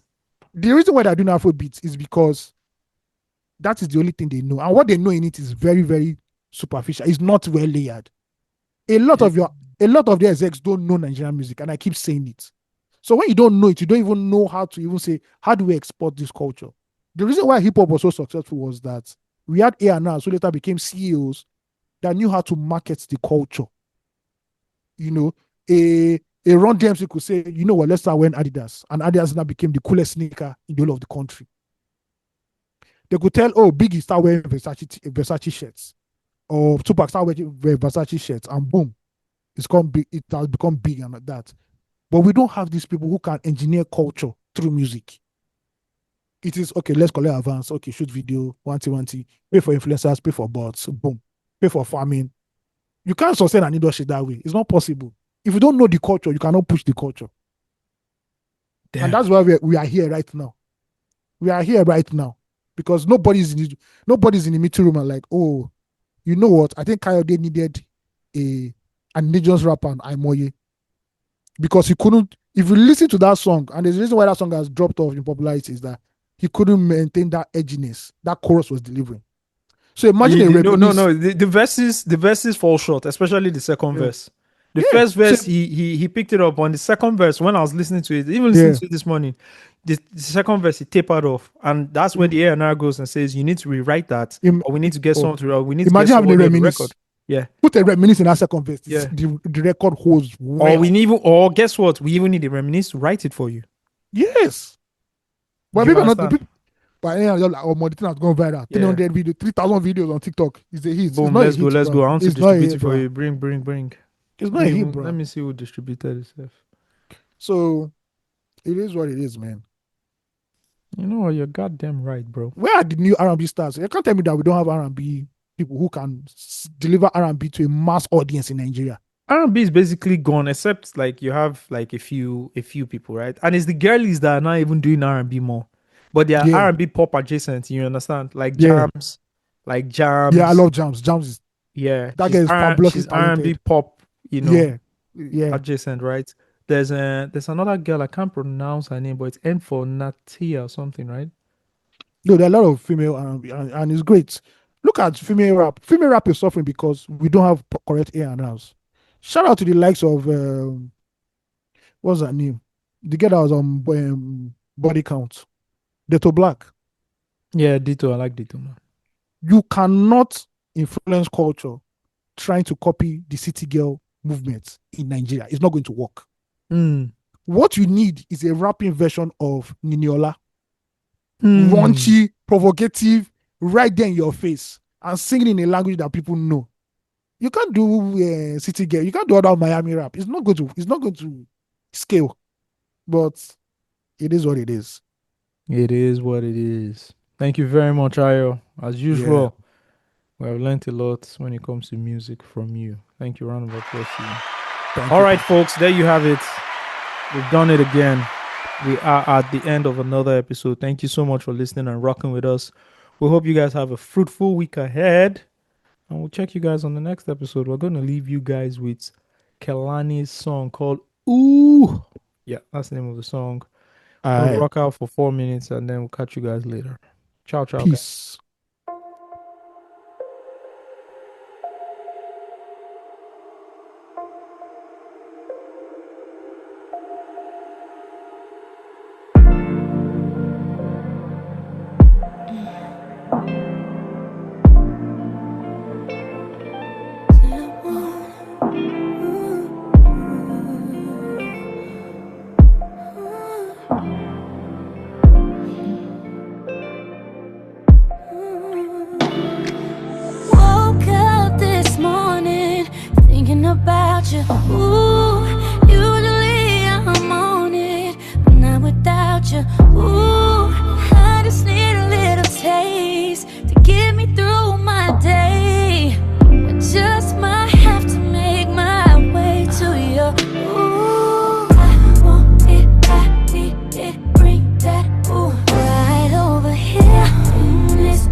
You are now listening to Loose Talk.